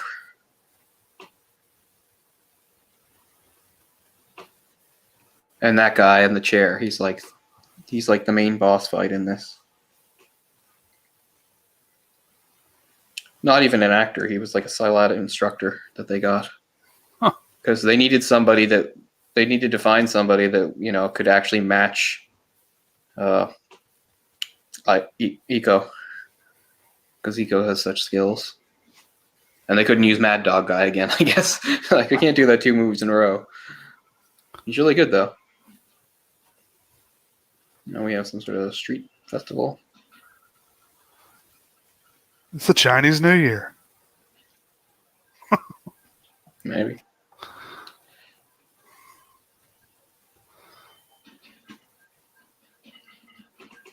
Bat Boy first. Interesting makeup. Oh, okay. Their attacks are simultaneous. Her on the subway and him on the street. Well, sort of street.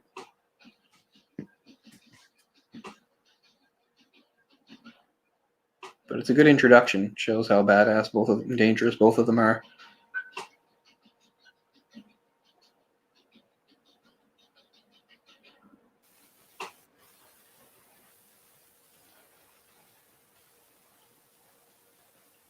Hammers. Oh, not yet. Just a phone first. When will we see the hammers? Yeah. So that's Julie Estelle. I wonder what else is in her purse. Hammers. There we go. See, I like characters like this because it makes you wonder, like, how did she become this way? And no, I don't want an origin movie. I just like thinking about it myself. You have a young, beautiful deaf girl that becomes like a mob enforcer whose signature weapon is dual hammers. That's so cool. It is.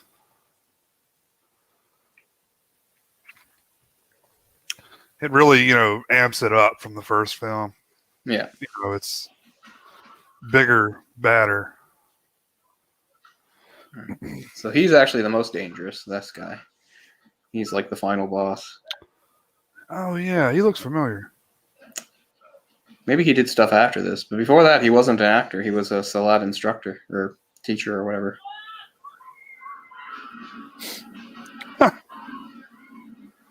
Oh yeah. I really like both these because I like the close quarters. There's not a lot of room. Right. And it's the same thing when Rama fights them. He has to fight both of them together in like a narrow hallway.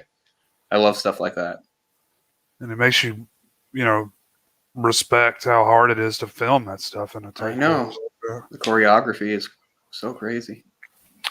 It took them 8 days to do the kitchen fight.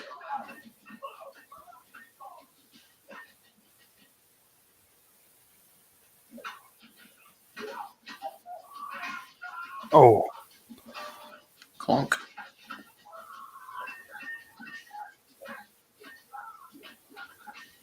Oh, that make Harley Quinn proud. It's a nice bat work.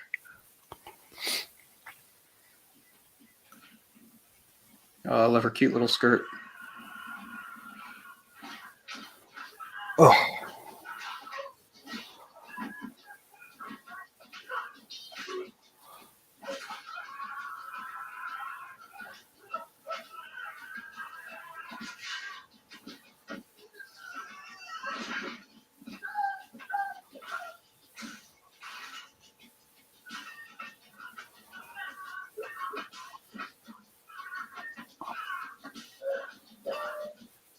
Yeah, you do not do that kind of kick when somebody has a bat. Jesus.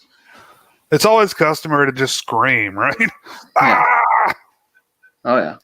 Whenever you're going at the. It's just again, I guess your adrenaline.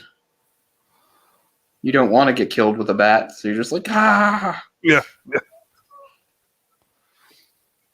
Just do it.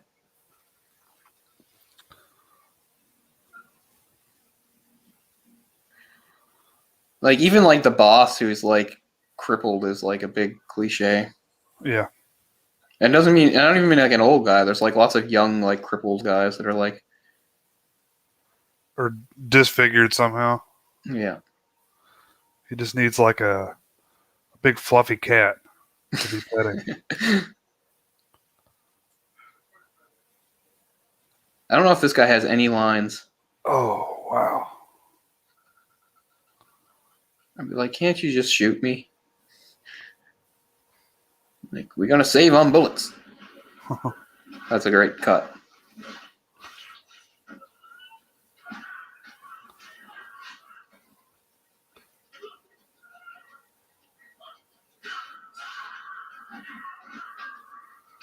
It's a pretty decent hook kick. He has some flexibility. I mean, it wasn't exactly a hook kick. She used it to like grab his head, but it was pretty cool. Yeah. I forgot that he actually uses a ball. I totally forgot this. He's like, wailing on them on the bat was fun, but let's get more challenging.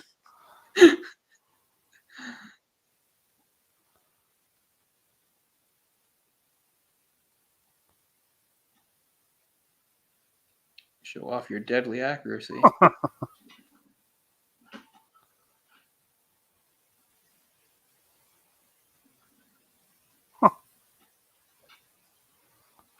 Oh, that hurt. I'm surprised more pitchers don't get hit by like the ball coming straight at them. Yeah.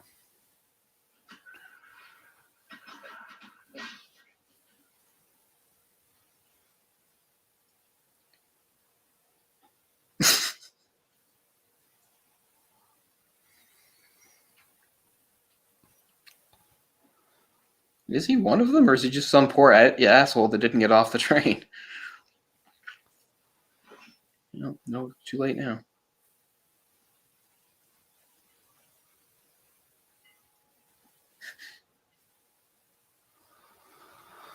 I would not give him the ball. But I wouldn't do that either, because that would just make him very angry.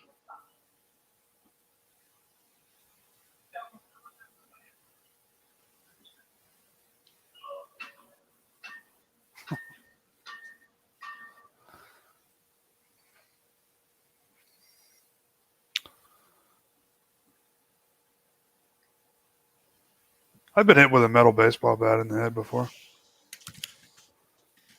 It was an accident, but it did not feel good. Oh, I imagine. It was a birthday party. It was probably 14, 15, and guy was just swinging it around, just kind of nonchalant. Just clocked me with it.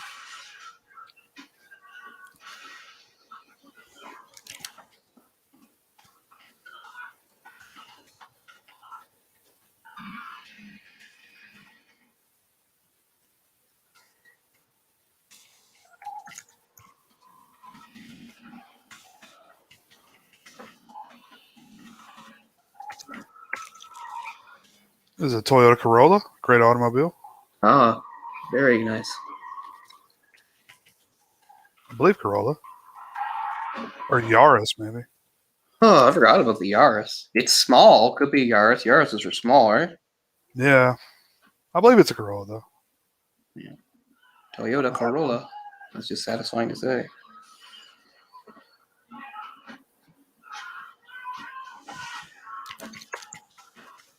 Man, the camera work is so fucking amazing in these movies.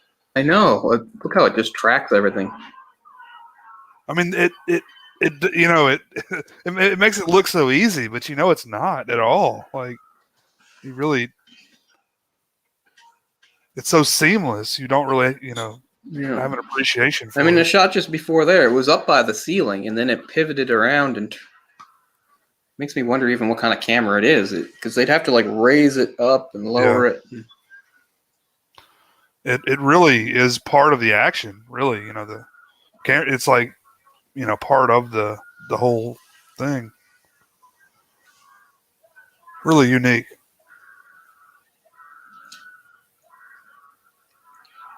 Like, he doesn't know why he's getting attacked, does he? Like, No. I guess he has no way of knowing why the fuck this is happening at this point. He doesn't know. Wow. He doesn't know what happened. Oh, Jesus Christ! Oh, that was a cop, you idiot! I'm a cop, you idiot!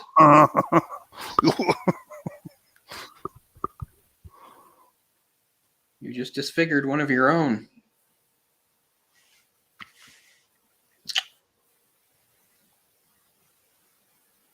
Okay, Gato's there. Yeah, so Gato's the big-time Yakuza.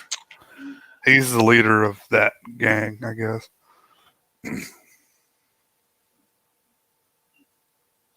Yeah. Because here, in both things, the leaders aren't actually calling the shots. They're both being undermined by the people in their organization. Gato by that Kane guy, and this guy by his son. They're speaking English now, aren't they? I'm not sure. They're I speaking believe English. they were speaking Japanese, I believe. Yeah, in English. Yeah, I can't hear it well, but they're speaking English.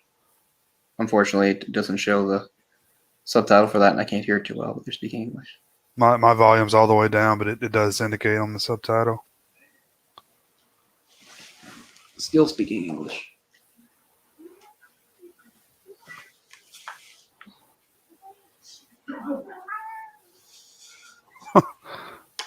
Time for treats. It's not, though. Treats have already happened. Well, we're past that time. You've already had your TRATSs. You're just getting jealous. Yep. It's the camera. always. It's the same thing with the phone. Like, she can ignore me for hours on end, but she knows when I'm doing like a call on this or the phone, and then she gets rather needy. She always does that when you're on. Yeah. Oh, I will get you something when this is done. Yes, because it's a special occasion and you won't shut up. Almost sounded like she said okay. She's good at saying no. She goes, no! Wednesday talk? Yeah. No. When she's no. in the mood, I can get her to talk. Talk. Funny. Good girl.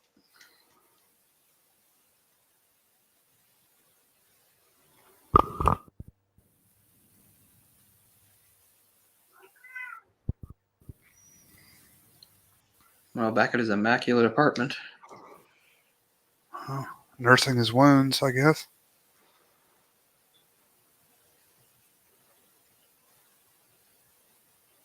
And his guilt. Oh, wow.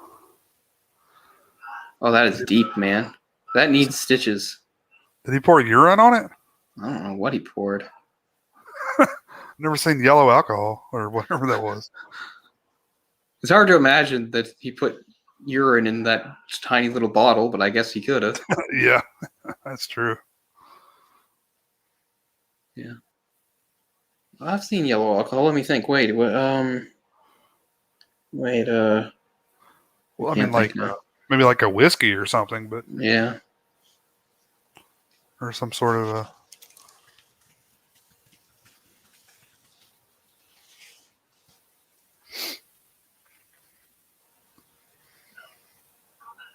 Yeah. Why have I got cops attacking me on the street?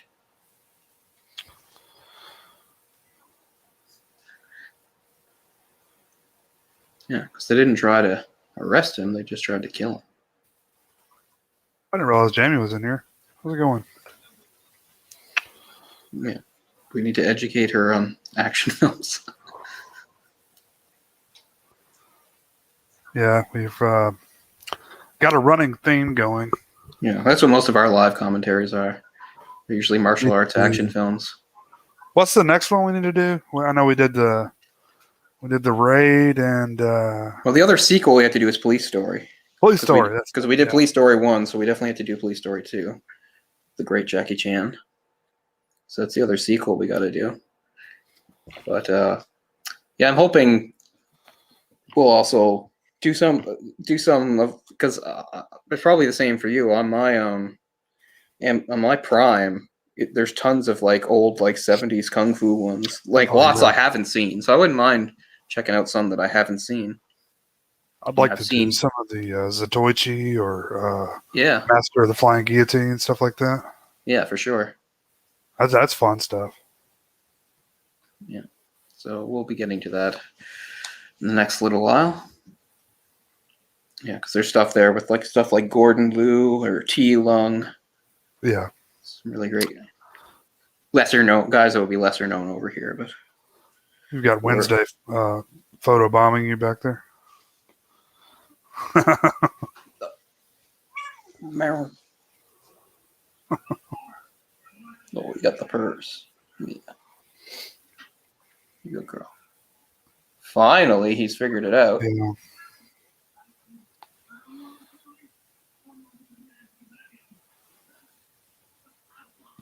Girl. I still don't remember what ultimately happens to him, though. It would be satisfying for Rama to kill him, but I don't think that's what happens. I think he dies, but I don't remember how. He probably just gets killed by some other criminals.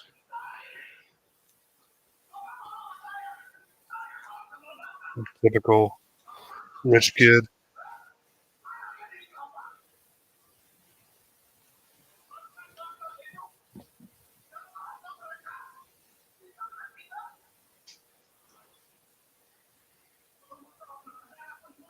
What language do they speak in Indonesia? I think it's just called Indonesian. Is it? Okay. I will double check that.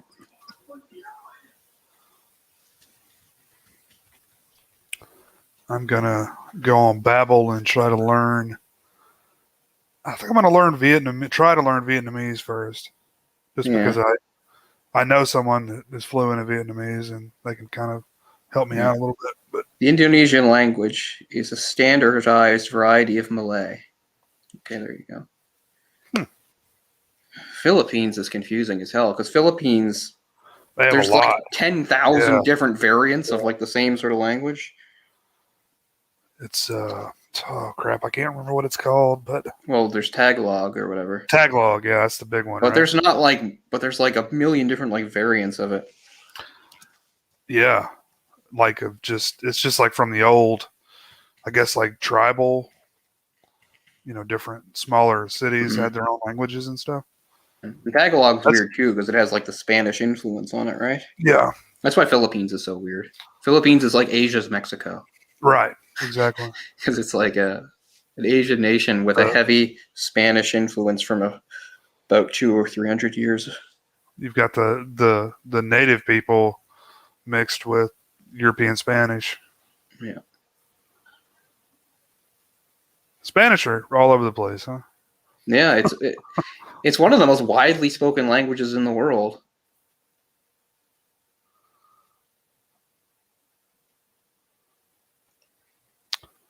I don't think I've seen Boxer's Omen either, or even heard of it. Yeah, I don't recognize the title. To I mean, look that sometimes sometimes there's multiple titles. So, but unless it has another title that I know, I don't recognize that. Boxer's Omen.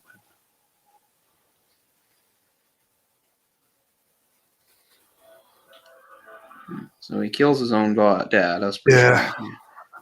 shocking. Shocker. The one guy's pleased on the left. Yeah. Well, he knows that he can just take his stuff, I guess. I believe it's also known as Mo. The original title, just M.O. That's interesting. From 1983. That guy reacted way too slowly. Yeah. Like, no wonder he got shot in the leg.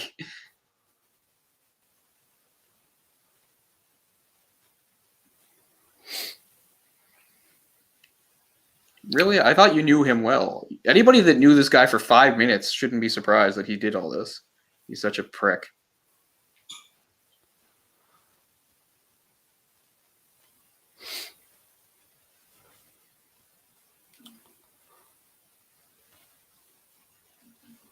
Man.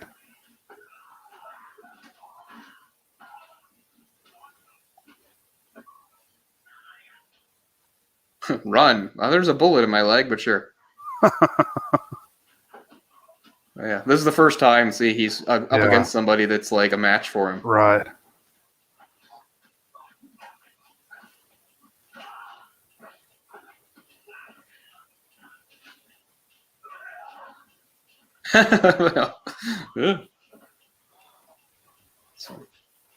Oh.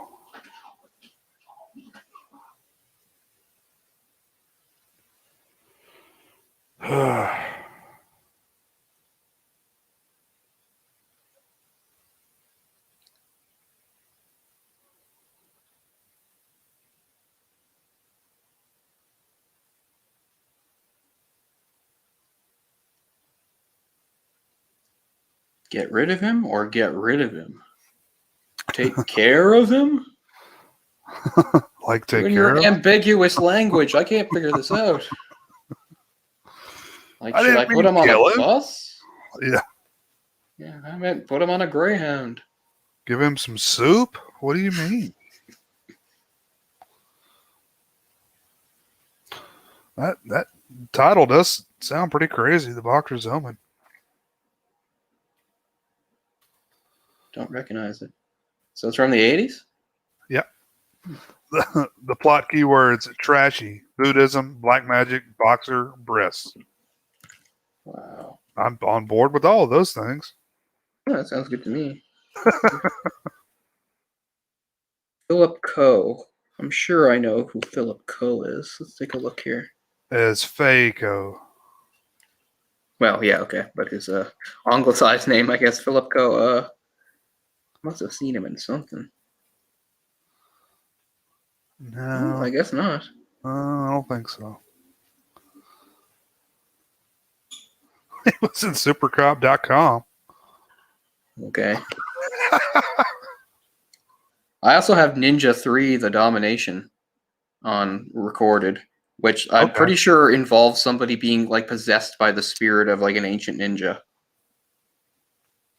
Oh, yeah. Yeah. That's a fun one. Have you seen it? No, I just recorded it a while back. It's goofy fun. Yeah. It's the same actor that was in that other ninja one from a few years earlier, Revenge of the Ninja, which I did see. It's the same guy. I can't remember the actor's name. I'll check it out. Franco Nero? I can't remember the guy's name. Oh, I mean the Japanese guy. Oh, the Japanese guy. Shokazuki? The Revenge. He's the main bad guy in Revenge of the Ninja. Yeah, Sho Kazuki. That's it. Yeah, you're right. Very talented martial artist in his day. I'm surprised nobody's asked. Like, I'm pretty fired up from that Mortal Kombat trailer. It looks cool. Yeah, I haven't seen it yet, but I've heard good things. Yeah, you should definitely watch it. The only thing that's weird is there's no Johnny Cage, which seems really strange. I've heard that. Yeah, everybody was kind of mad about that, but Johnny Cage is kind of for lack of a better word, vanilla character. He is, but I mean, he's in whenever you're doing like the telling of like the first like modern day tournament or whatever. He was always a big part of it, whether it's in the first video games or the remake of the video game or any of the movies. Johnny Cage was always there. He was always part of the original group or whatever. Right. Nice car fighting. Yeah, this is pretty cool. This is where we get really different from the Raid Part 1 because there were no cars in the Raid Part 1. But now we got like a multi-car chase fight thing going on. It's pretty good. Because that's another thing I'm a big fan of. Like, I mean, you got your holy trinity of like action or like choreography. It's like fight choreography, stunt driving. Yeah. And then probably, what the hell was the other? There was a third. No, I can't think.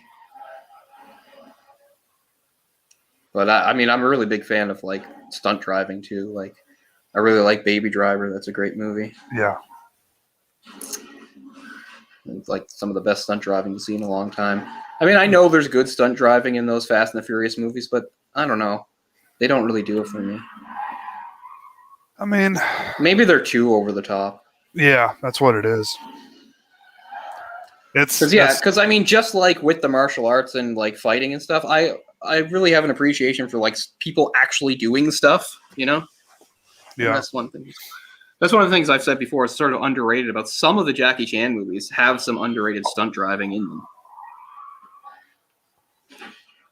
Yeah, I love the 95 movie, Jamie. I mean, it's super cheesy and bad in a lot of ways, but it perfectly just captures everything so well. And the fighting is really well done, so good.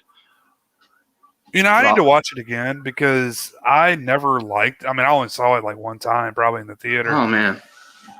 No, I'm almost right up there with Orc. I've watched that movie again and again over the years. I had it taped off TV a long time ago, and I used to watch the tape all the time.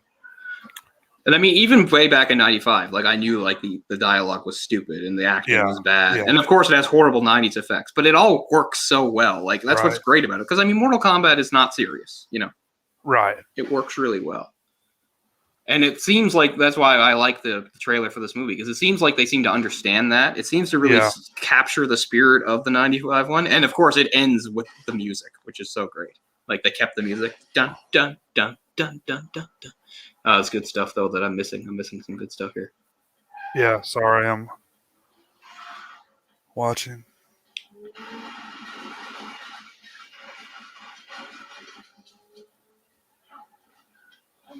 Oh, it's like the camera hit that thing, right? Yeah. It looked like the camera hit the motorcycle. Yeah, it must have. Oh. See, that's more realistic. You see a driving scene like in like one of the Lethal Weapons. You think that would happen, but it never does. Yeah. And this, it's like, here, have a face full of it. Yeah. Yeah, and so many of like, and I mean, I don't want to come down on them because I like a lot of action movies, but especially as the PG-13 ones, you'll have like, they're shooting, but they can't hit anything for some reason. Right. I realize it's not easy shooting a gun, say, like while driving a car or driving a motorcycle, but at the same time, it's not like anybody can really dodge. Right. Well, it's like in films, either you're like an excellent shot or a terrible shot. Yeah, there's no like in between. You're either making impossible shots or your shooting is so bad it seems impossible. It's like, how the fuck could you miss all those bullets? Like everybody that shoots it like James Bond. Right. My favorite is like when you have somebody either running or like say on a motorcycle like that, and they're being shot at by somebody like in a helicopter, And for some reason, all they do is like shoot behind them. I'm like, all you have to do is move the gun, and they'll go right into it. And it's like, oh, he's going too fast. I'm like, you're going faster than he is. How could you possibly miss him with your automatic weapon? Yeah, but that happens so much in movies. They just shoot right behind them. They're going in a straight line. Just change your angle a little bit. But anyway. I also just finally saw the preview for the Black Widow movie. It looks okay. I don't know. I mean, there were no Marvel movies in 2020, and now there's going to be like 3 or 4 in 2021. And sure, the Black one that was Widow's not come out like a year ago. Yeah, it was supposed to come out, I think, like in November. I actually think that one looks pretty good, but who knows? Yeah, I mean, I like stuff like that. It's less flying around in capes and big stuff. It's more like a spy thing, which is cool. And, Right. and Taskmaster's a really interesting villain. Mm-hmm. I've never been totally cool with Scarlett Johansson. I'm the same way. I always thought that was just a casting inconvenience. They're like, well, she's pretty and she's fairly age appropriate. Get her in there. Like, I was like, really? She's not terrible. Like her. Or anything, but I like her as an actress. I just feel like there's been some bad choices along the way. Too much stuff. I mean, Ghost in the Shell probably number one. Well, yeah, for obvious reasons. Haven't seen it. I'm not gonna watch it. I'm not gonna watch it either. Even though I'm always mean to watch the opening, just to see how they do that opening scene. Because a lot of people say they really try to do it. I don't know how the rest of the movie goes, but I mean, I remember seeing pieces of that scene in the trailer. I only just recently watched Ghost in the Shell a little while ago too. It's a great one. Yeah, it's one of those like really special movies because even more so than Akira, in that they're both based on really long, complex mangas, and you think condensing them down into like such short movies would just ruin everything, but they do it just such a great job of it. I will say this right now: the Ghost in the Shell manga is so layered and complex. Half the time, I don't know what's going on. It's so confusing because like the political landscape of that world is crazy, and Really? yeah, it's nuts. Like she works for like some like secret government team, but there's other secret government teams, and sometimes they work in concert. Sometimes they're directly opposite to each other. Like that first mission that's in like the movie that you see in the movie, like that's all about getting after a diplomat, and the socio-political stuff in it is crazy. And what's funny is the manga itself is full of like is full of, what's the word I'm looking for? Not end notes, but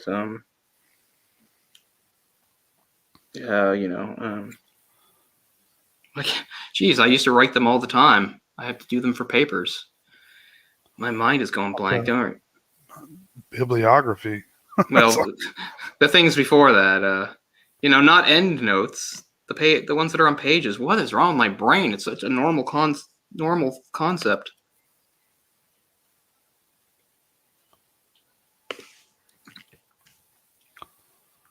Hold on.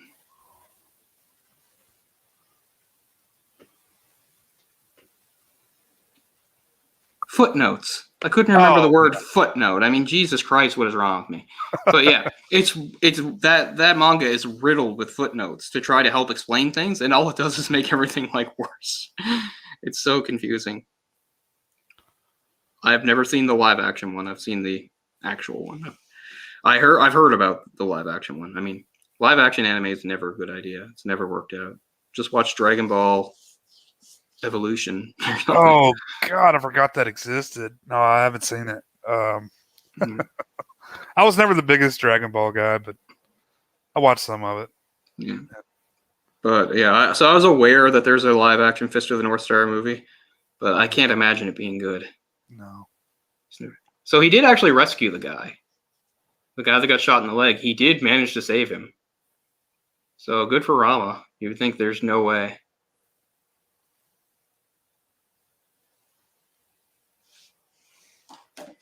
Right. You cut the head off, another one grows back in its place. Yeah, so does that mean that he actually was undercover too? I guess is what it means. Yeah. That he'd been undercover a long time. They accelerate the things, the plot in The Departed, but in Infernal Affairs, the main guy was undercover for 10 years.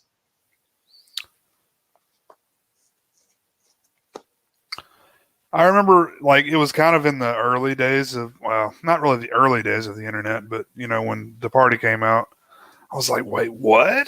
This is based on an Asian film? Hmm. It's what, is it Korean? Or is it Japanese? Chinese. Oh, Chinese, okay. And I was like, wow, I've got to find that. And, you know, I had to track it down somehow. I own it. It's over there. And, yeah, I was just blown away.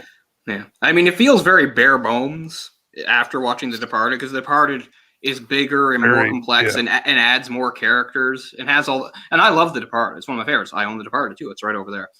But I just mean, yeah. But I mean, there's two. I mean, it's a trilogy. There's two more. I can't find the other two. I don't know why they're so hard to find. 2 and 3. I was just, when I was really getting into cinema. Look at this wrecked part of the city. Yeah. That's really impressive. I'd love to shoot a movie there. Just deserted. Yeah. I wonder if that's one of the buildings they used for the building in the raid. Yeah. Because, I mean, that was that section. The whole point was, you know, it was like this condemned building that, like, the cops didn't go to. The live action one, Jamie? Holy shit. That's crazy. I've seen all the Dragon Ball movies, including the newest one for the Super one. I mean, they are what they are. They're outside the normal continuity. They're just like sort of like in between things. They're fun though. I mean, they just, you know, Dragon Ball's just fights. Yeah. Have you seen the film Psycho Gorman? No. Psycho Gorman. I've heard of that one too, though. It's supposed to be like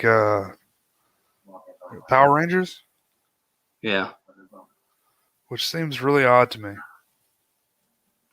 It sucks that there hasn't been like a good Power Rangers movie.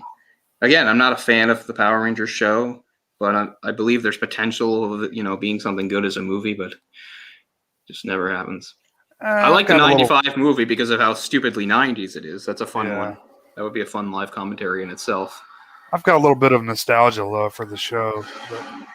See, even as a kid, like I was the perfect age for that show when it came out, and I just didn't like it because I was like, it's too cheesy and dumb. I was a little bit too old. I think I was 12. I think when it started. Yeah, I was like 10. I was like 10 when it first came over. So you know, I still watched it.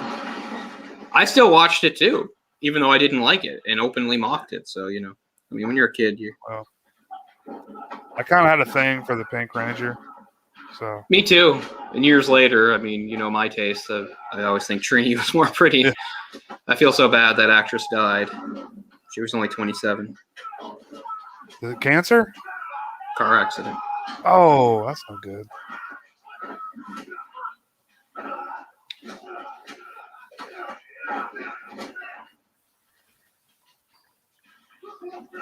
Okay, those are some deep cuts now, Steven, because I'm getting lost with some of these titles. I'm impressed. Oh, ouch.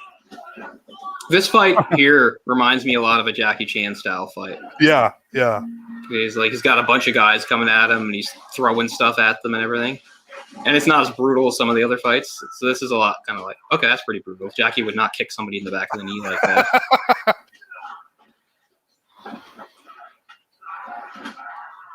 Now rip his throat out. Tiger Claw.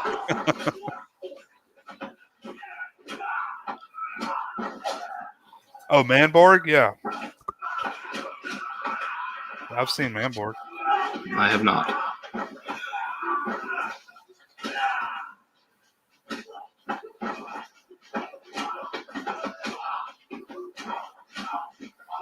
Those are interesting punches. I mean, it's almost like the punches there were kind of like a Wing Chun type thing, sort of like a sideways to the ribs. Yeah. See, I think that can do a lot of damage, but it would probably in real life, it would be very difficult to incorporate that into like a real life situation. I feel like it may like kind of put your wrist at a little bit of a damage too. Yeah, you really have to know what you're doing. I know, it's not over. Yes, it's a longer one. You were nuts. No, you just shot your father in the head. How you feeling?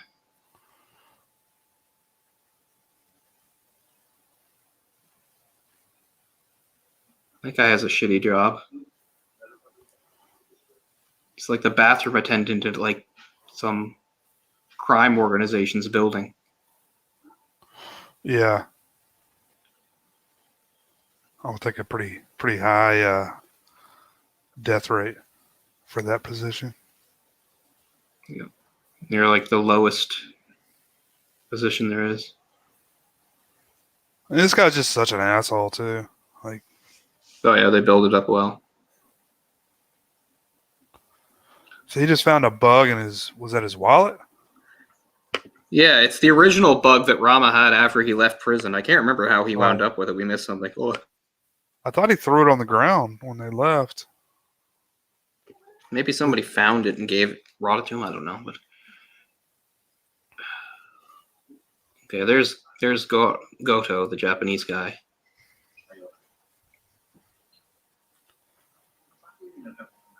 I don't know. That's Reza. Okay, yeah, Goto's not there. They're talking about Goto. I thought that was him too. Yeah, no, it's Reza.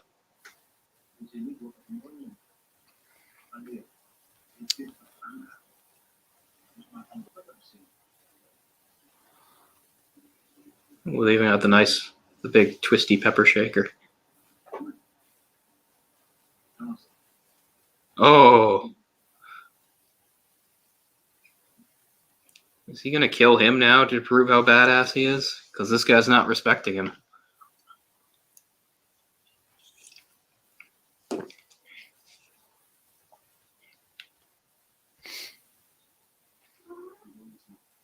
Wait. He's here. Yeah. Okay, we're finally entering the final phase of the movie. I mean, he's already just... like, there's just no letting up for poor Rama.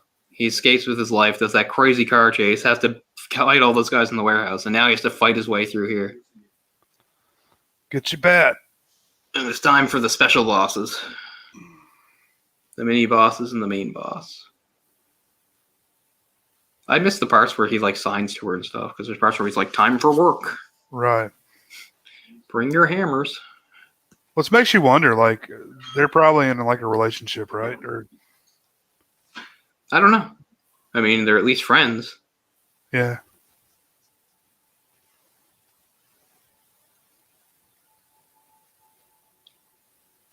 I can't remember.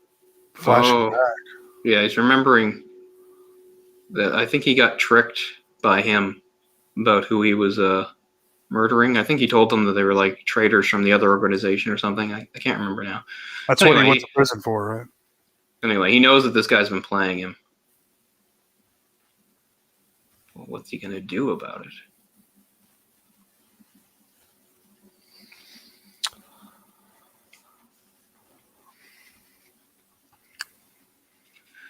Oh, man, I'm hungry.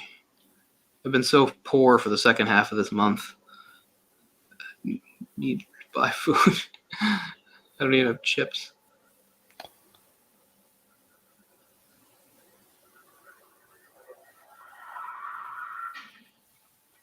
Here we go. We're entering the best sequence in the movie. This is just great. Oh, baseball man. Yeah. I mean, most people, I guess, like the final fight after this, the kitchen fight, where he fights the other Salat master. But this is my favorite. Taking these two on at the same time in the hallway. Oh, you're not going to intimidate Rama. You guys have not seen Rama work. As usual. Which I guess means I'll go in first. I don't know. But this is... Man. Oh.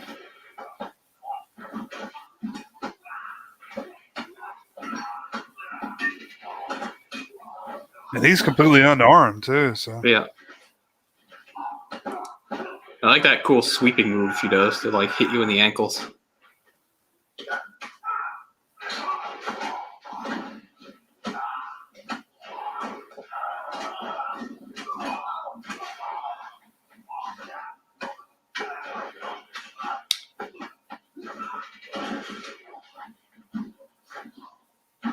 That's pretty cool. Swing of the bat followed by a spinning hook kick. Almost hit your bro. Oh, our glasses are off. Oh yeah, and we see like her eyes have been burned by acid or something. I forgot about that detail. But she seems to see just fine. She got him in the arm with the claw. Oh no. Oh, it's just one eye. Now he's fighting with Rage Hall.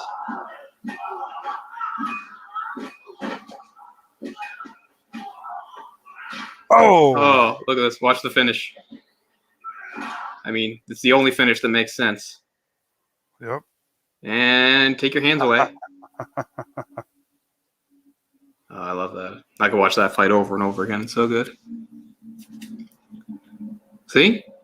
See, action choreographers? You can do crazy and hectic and still like actually let the audience see what's going on. It just takes a lot of work and talent. You don't have to shake the camera to make it look like stuff's going on. Well, here, the kitchen staff, they get it.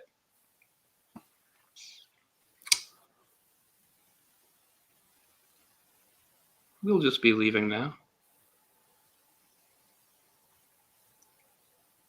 Rama has to fight the only guy that's just the perks of working in this place. Just casually walk out, like, all right, okay, it's above my pay grade. Rama's already all beaten to hell, and now he has to fight the only guy that beat him before. Yeah. I like that this guy doesn't talk. Oh, yeah, these feet. Cat, you are incorrigible.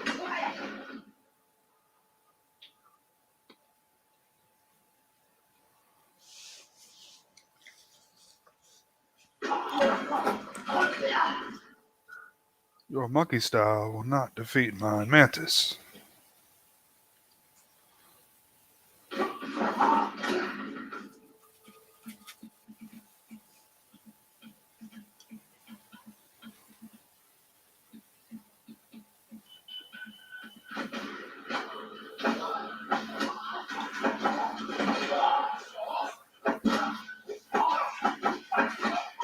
Oh, man.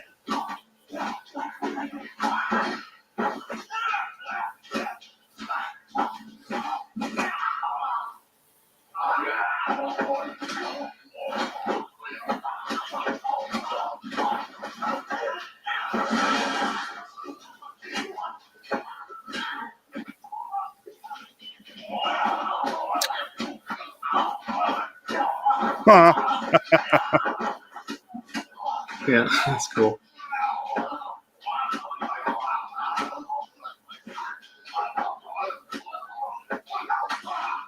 I could have sworn someone had the knives at one point.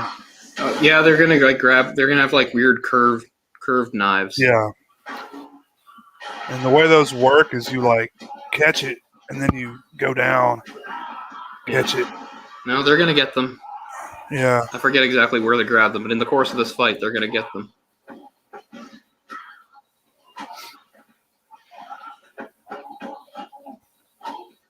I'm taking some real hits here. There's just no other way to do it.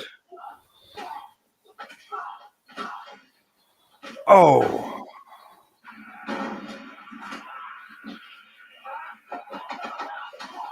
This guy's not used to getting hit so much. He's getting angry. I knew that wine was about to take it. Yeah.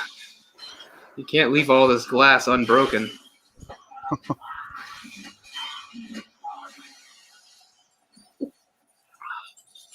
I need to get better at that. I love doing a high head kick in close quarters. I can't do it with my left at all. Okay, so he's got both of them. That's what it is. The guy realizes he can't win, so he resorts to weapons.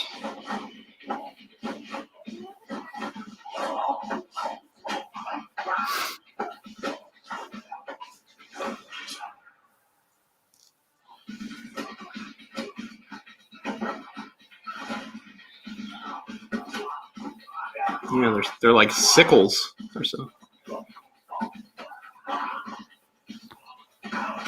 It's really an interesting weapon.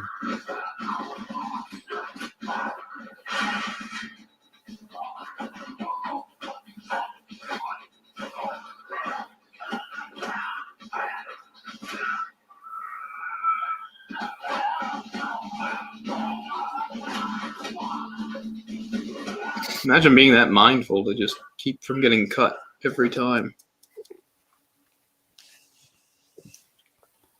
Yeah, I know you're starving.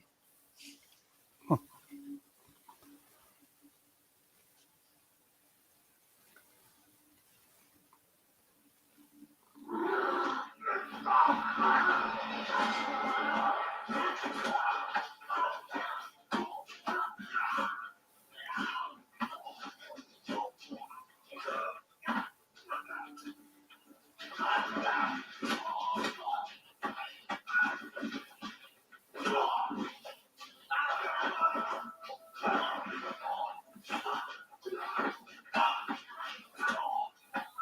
He is eventually going to get one of them himself.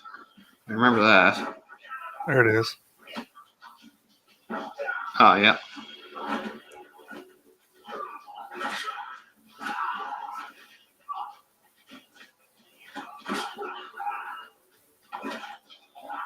Oh, man. Losing blood now. They both are. Yeah. I know, he gave him a big cut in the back of the leg at the start of this. That can't feel too good.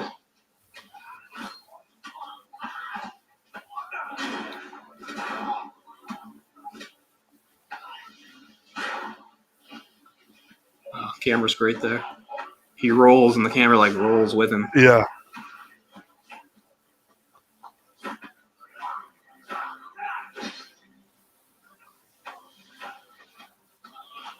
Come on, Rama.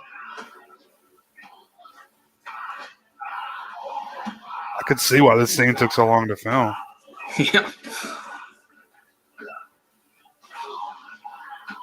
Oh, And they didn't do it in bits and pieces either. He says, like, at one point, I'm fighting for 7 minutes straight. really? Wow. Yeah. No cuts. Yeah, because they would, like, do cuts later, I guess. I mean, I'm sure there were parts where they did stop and start, obviously, but the idea was to, like, just to do the full 7 minutes. Oh, wow. That's got to hurt. Oh, got him in the back.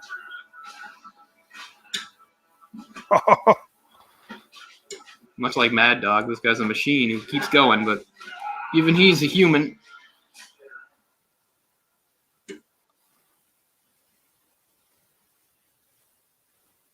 Okay, you win.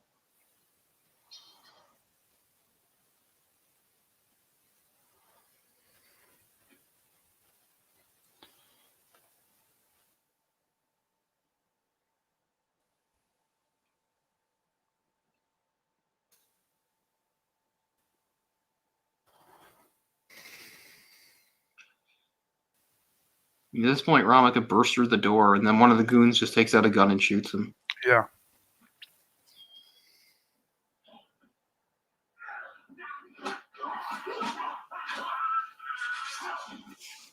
Yeah, there's a deleted scene on this called Gang War that involves this whole like part that shows sort of like some of the effects that we didn't see of just like gangs like going at each other in the streets. And there's tons of guns in that, but it's about a 5-minute scene that didn't make the movie. There's the gun.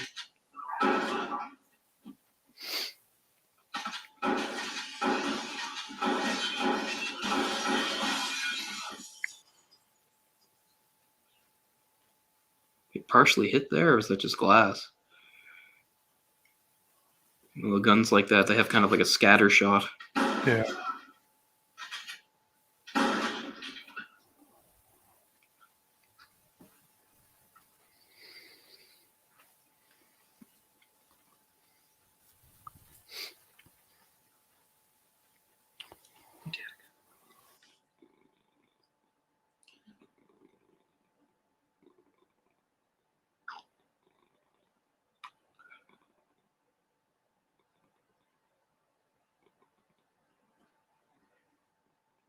Yeah, you messed that up. That was not. Oh, that's some good gore, though. Shoulder blown off.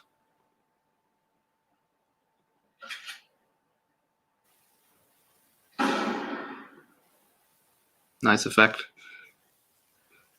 Face implosion.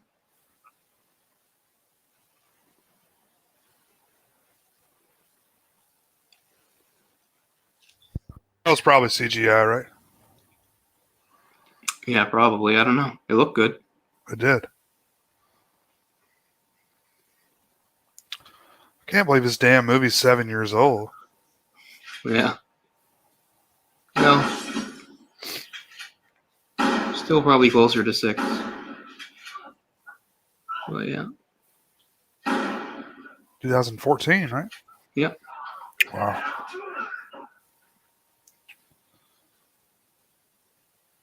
Too close now.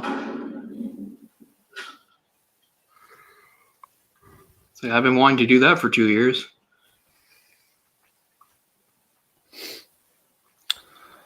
I had to listen to you whine about your father so much. Yeah.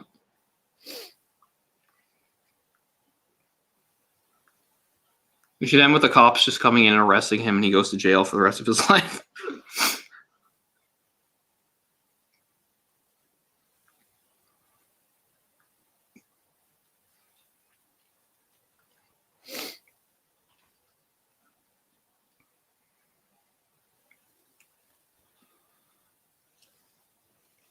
She's finally settled down.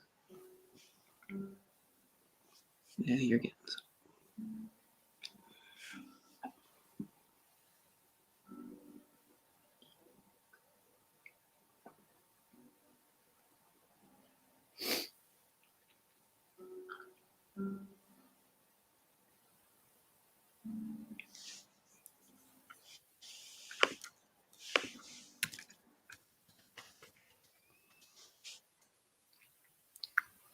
Lots of BMWs in this film. I guess that's what the wealthy guys make.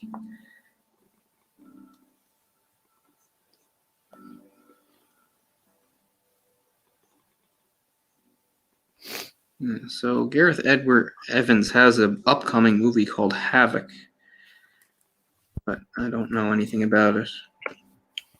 It's the 2018 movie Apostle, which I watched and is nothing special. That's a horror film, isn't it? Yeah, kind of.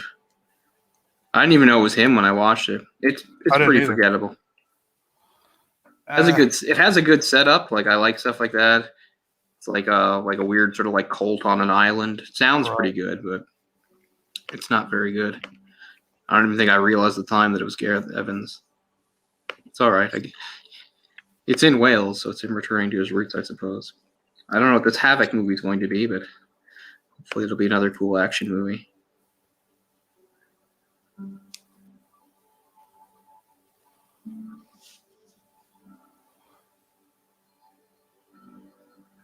You don't get to hear the dialogue here.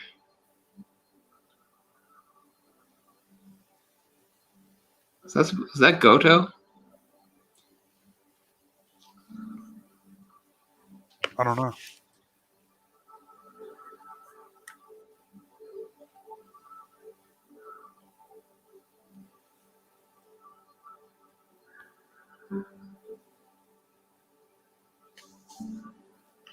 Someone get this man a Gatorade. And that's Keiichi there.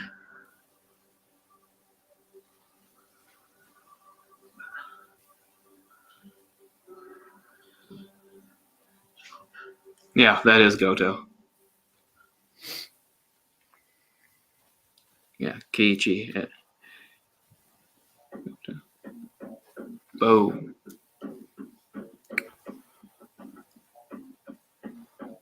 It's a hell of a movie. It says, I'm done. Yeah, I think you earned it, Rama. It is a hell of a movie. It really lives up to. I mean, it had a lot to live up to because the raid was so good, right? Right. But I mean, they had to not go in a different direction exactly. But I mean, the first movie is quite simple in that it's all just in a single location.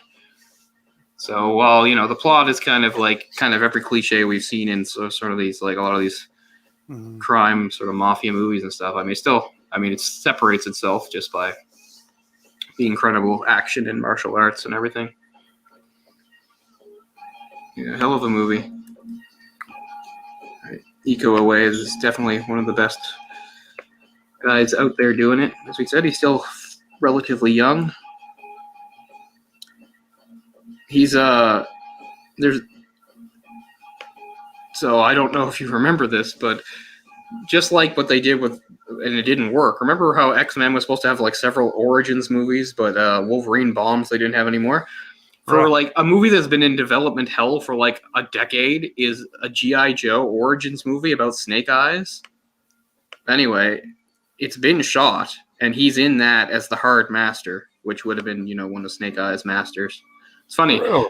That's really. I just bought a comic that that carries the two the GI Joe the origin story in the original comic from the 80s, which would have been, it's a reprint of GI Joe's 26 and 27, which tell his origin story. But somebody named Henry Golding is playing Snake Eyes, and obviously he has martial arts training and stuff, but he hasn't really done that yet. He's in Crazy Rich Asians. So he's Asian, I presume. Yeah. Andrew Koji is Storm Shadow. Storm Shadow is one of my favorite characters. I always like Snake Eyes a lot. Yeah, well, I mean, Storm Shadow is, Snake Eyes' rival, right? He's the Cobra version of... Right. And they were both trained by the same people. They were from, like, the same school and stuff. But anyway, that was The Raid 2. There and all. A very worthy sequel to the original film. Storm Shadow. Yeah, Storm Shadow was part of the same, like, ninja clan. Oh, yeah, I remember. But he joined Cobra. I've got a toy of him in my bedroom, but he's not broken himself, but he had the backpack thing, or not the backpack, but the thing that had the sheaths for his swords, it broke off him. I fixed it with glue a couple times. I'll have to do it again. But that was a 2-pack. This was from like maybe 10 or 11 years ago. It wasn't an old toy, not an original one, but it was a 2-pack of Snake Eyes and him. And I gave Snake Eyes to Ryan, and I kept Storm Shadow. Yeah, I was always a Cobra guy myself, but me too. I always for the same reason a lot of things was like I always thought the GI Joes were boring because I didn't care about their faces. I liked that the Cobras always had cool masks and helmets and stuff. I like the Vipers and the Troopers and stuff. So yeah, most of my GI Joes are Cobras. Just like when I was Transformers, most of my I like the Decepticons as toys more. The bad guys, they were always a bit cooler. Yeah. I like the Ninja Turtles. That's probably the only exception. I wasn't for the bad guys. Yeah. I wasn't like I was for the bad guys. Like I liked the Autobots. I wanted them to win. I just thought like conceptually the Decepticons are cooler and I like their toys more. But yeah.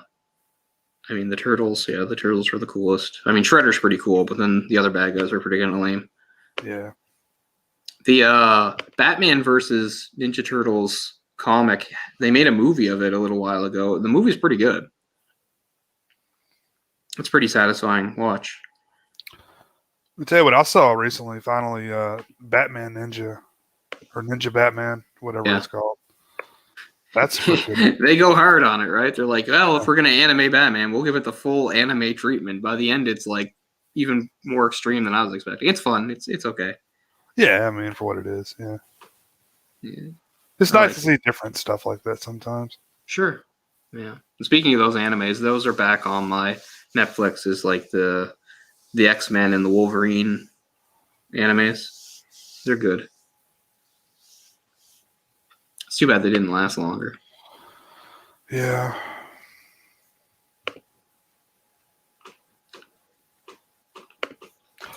I just watched the gang war. That's why I've been kind of silent. I don't know why that wasn't in the film. I know. It was pretty cool. Seems like a waste to film that and not have it in there. I know. It's a pretty big scene with a lot of like gunplay. Yeah, I guess because it's not related to the main plot exactly. It's just sort of like a byproduct of what's going on. It's like, meanwhile, here's other stuff that's happening. Is kind of what it is, I guess. But yeah, it's pretty cool. They really make it a point to like showcase like every type of firearm you can imagine, Yeah. which is cool. Yeah. You know, Good stuff. So anyway, hopefully we'll be able to do another one soon, and maybe we'll do, since we're doing sequels, maybe we can get around and do Police Story 2. Yeah, let's do our it. follow up to Police Story, because that is a great one. I don't think Police Story 2 is quite as good as the first one, but it does have some really good stuff in it. It probably doesn't have as many big stunts as the other one, but I mean the fighting and stuff is just as good. And you know what? Police Story 2 has a deaf guy in it. And you know what? For years I didn't understand that he was deaf. And people were like, Jackie's fighting this deaf guy, and he's like mocking him for being deaf. I never got that. I never thought he was mocking a guy. I just thought the guy was weird. I didn't understand he was deaf, because it's not like in other movies where you see them like in this movie, you see them signing to her and stuff. Right. Nobody signs to this guy. Instead, this guy he just makes weird sounds. He's this really small guy, but he has like crazy kicks. And Jackie can't get through to him because every time he attacks him, he's just getting pushed off by all these kicks. And he winds up like beating him by throwing firecrackers at him. And then he starts mocking him. But yeah, that's one of the bad guys he fights. He's really small. He's like way smaller than Jackie. So he's a really tiny guy, but he has like crazy kicks, and Jackie can't break through his guard. And then he just winds up throwing firecrackers at him to stop him. It's pretty funny. But he like makes fun of him and like mocks the sounds he makes. And like I never understood that he was supposed to be deaf. But like Jackie Chan mocks a deaf guy. He's canceled.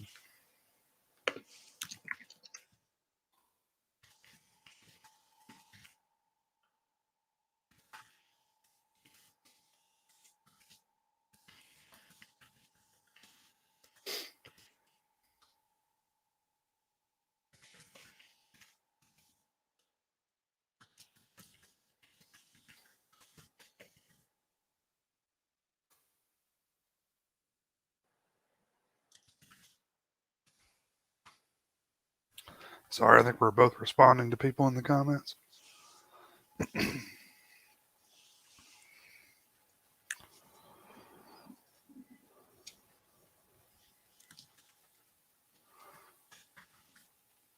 But yeah, I'd say, oh man, definitely one of the better action films of the past 20 years, I would say, easily. Oh, easily, yeah. It's a great movie. Like I said, it's so good that it's, not a letdown after how good the original Raid was. It's kind of like where you've got to go, like, you've got to go bigger, and, I mean, obviously much larger budget. And it shows, it's on the screen. Set designs, beautiful. Just all around, great movie. Yeah, that's good. We can wrap up there. But yeah, hopefully sometime in the fairly near future, we can get around and do Police Story 2. And then from there, like I said, we have maybe some of the more like old school kung fu movies and stuff like that. There's lots of possibilities. So that'll be fun to do in the near future. Absolutely. But thanks to everybody that joined us tonight. Pretty damn late where I am, less late for other people. But yeah, it's always, we appreciate having people around. But if you didn't get to watch the movie along with us, it's definitely one we would recommend to check out sometime on your own time, because it definitely doesn't disappoint if you're a big action fan or a martial arts fan. It's a really great movie. And yeah, so thanks a lot. So we'll stop it here, and we'll see you all really soon again next time. Have a good night, guys. Peace out.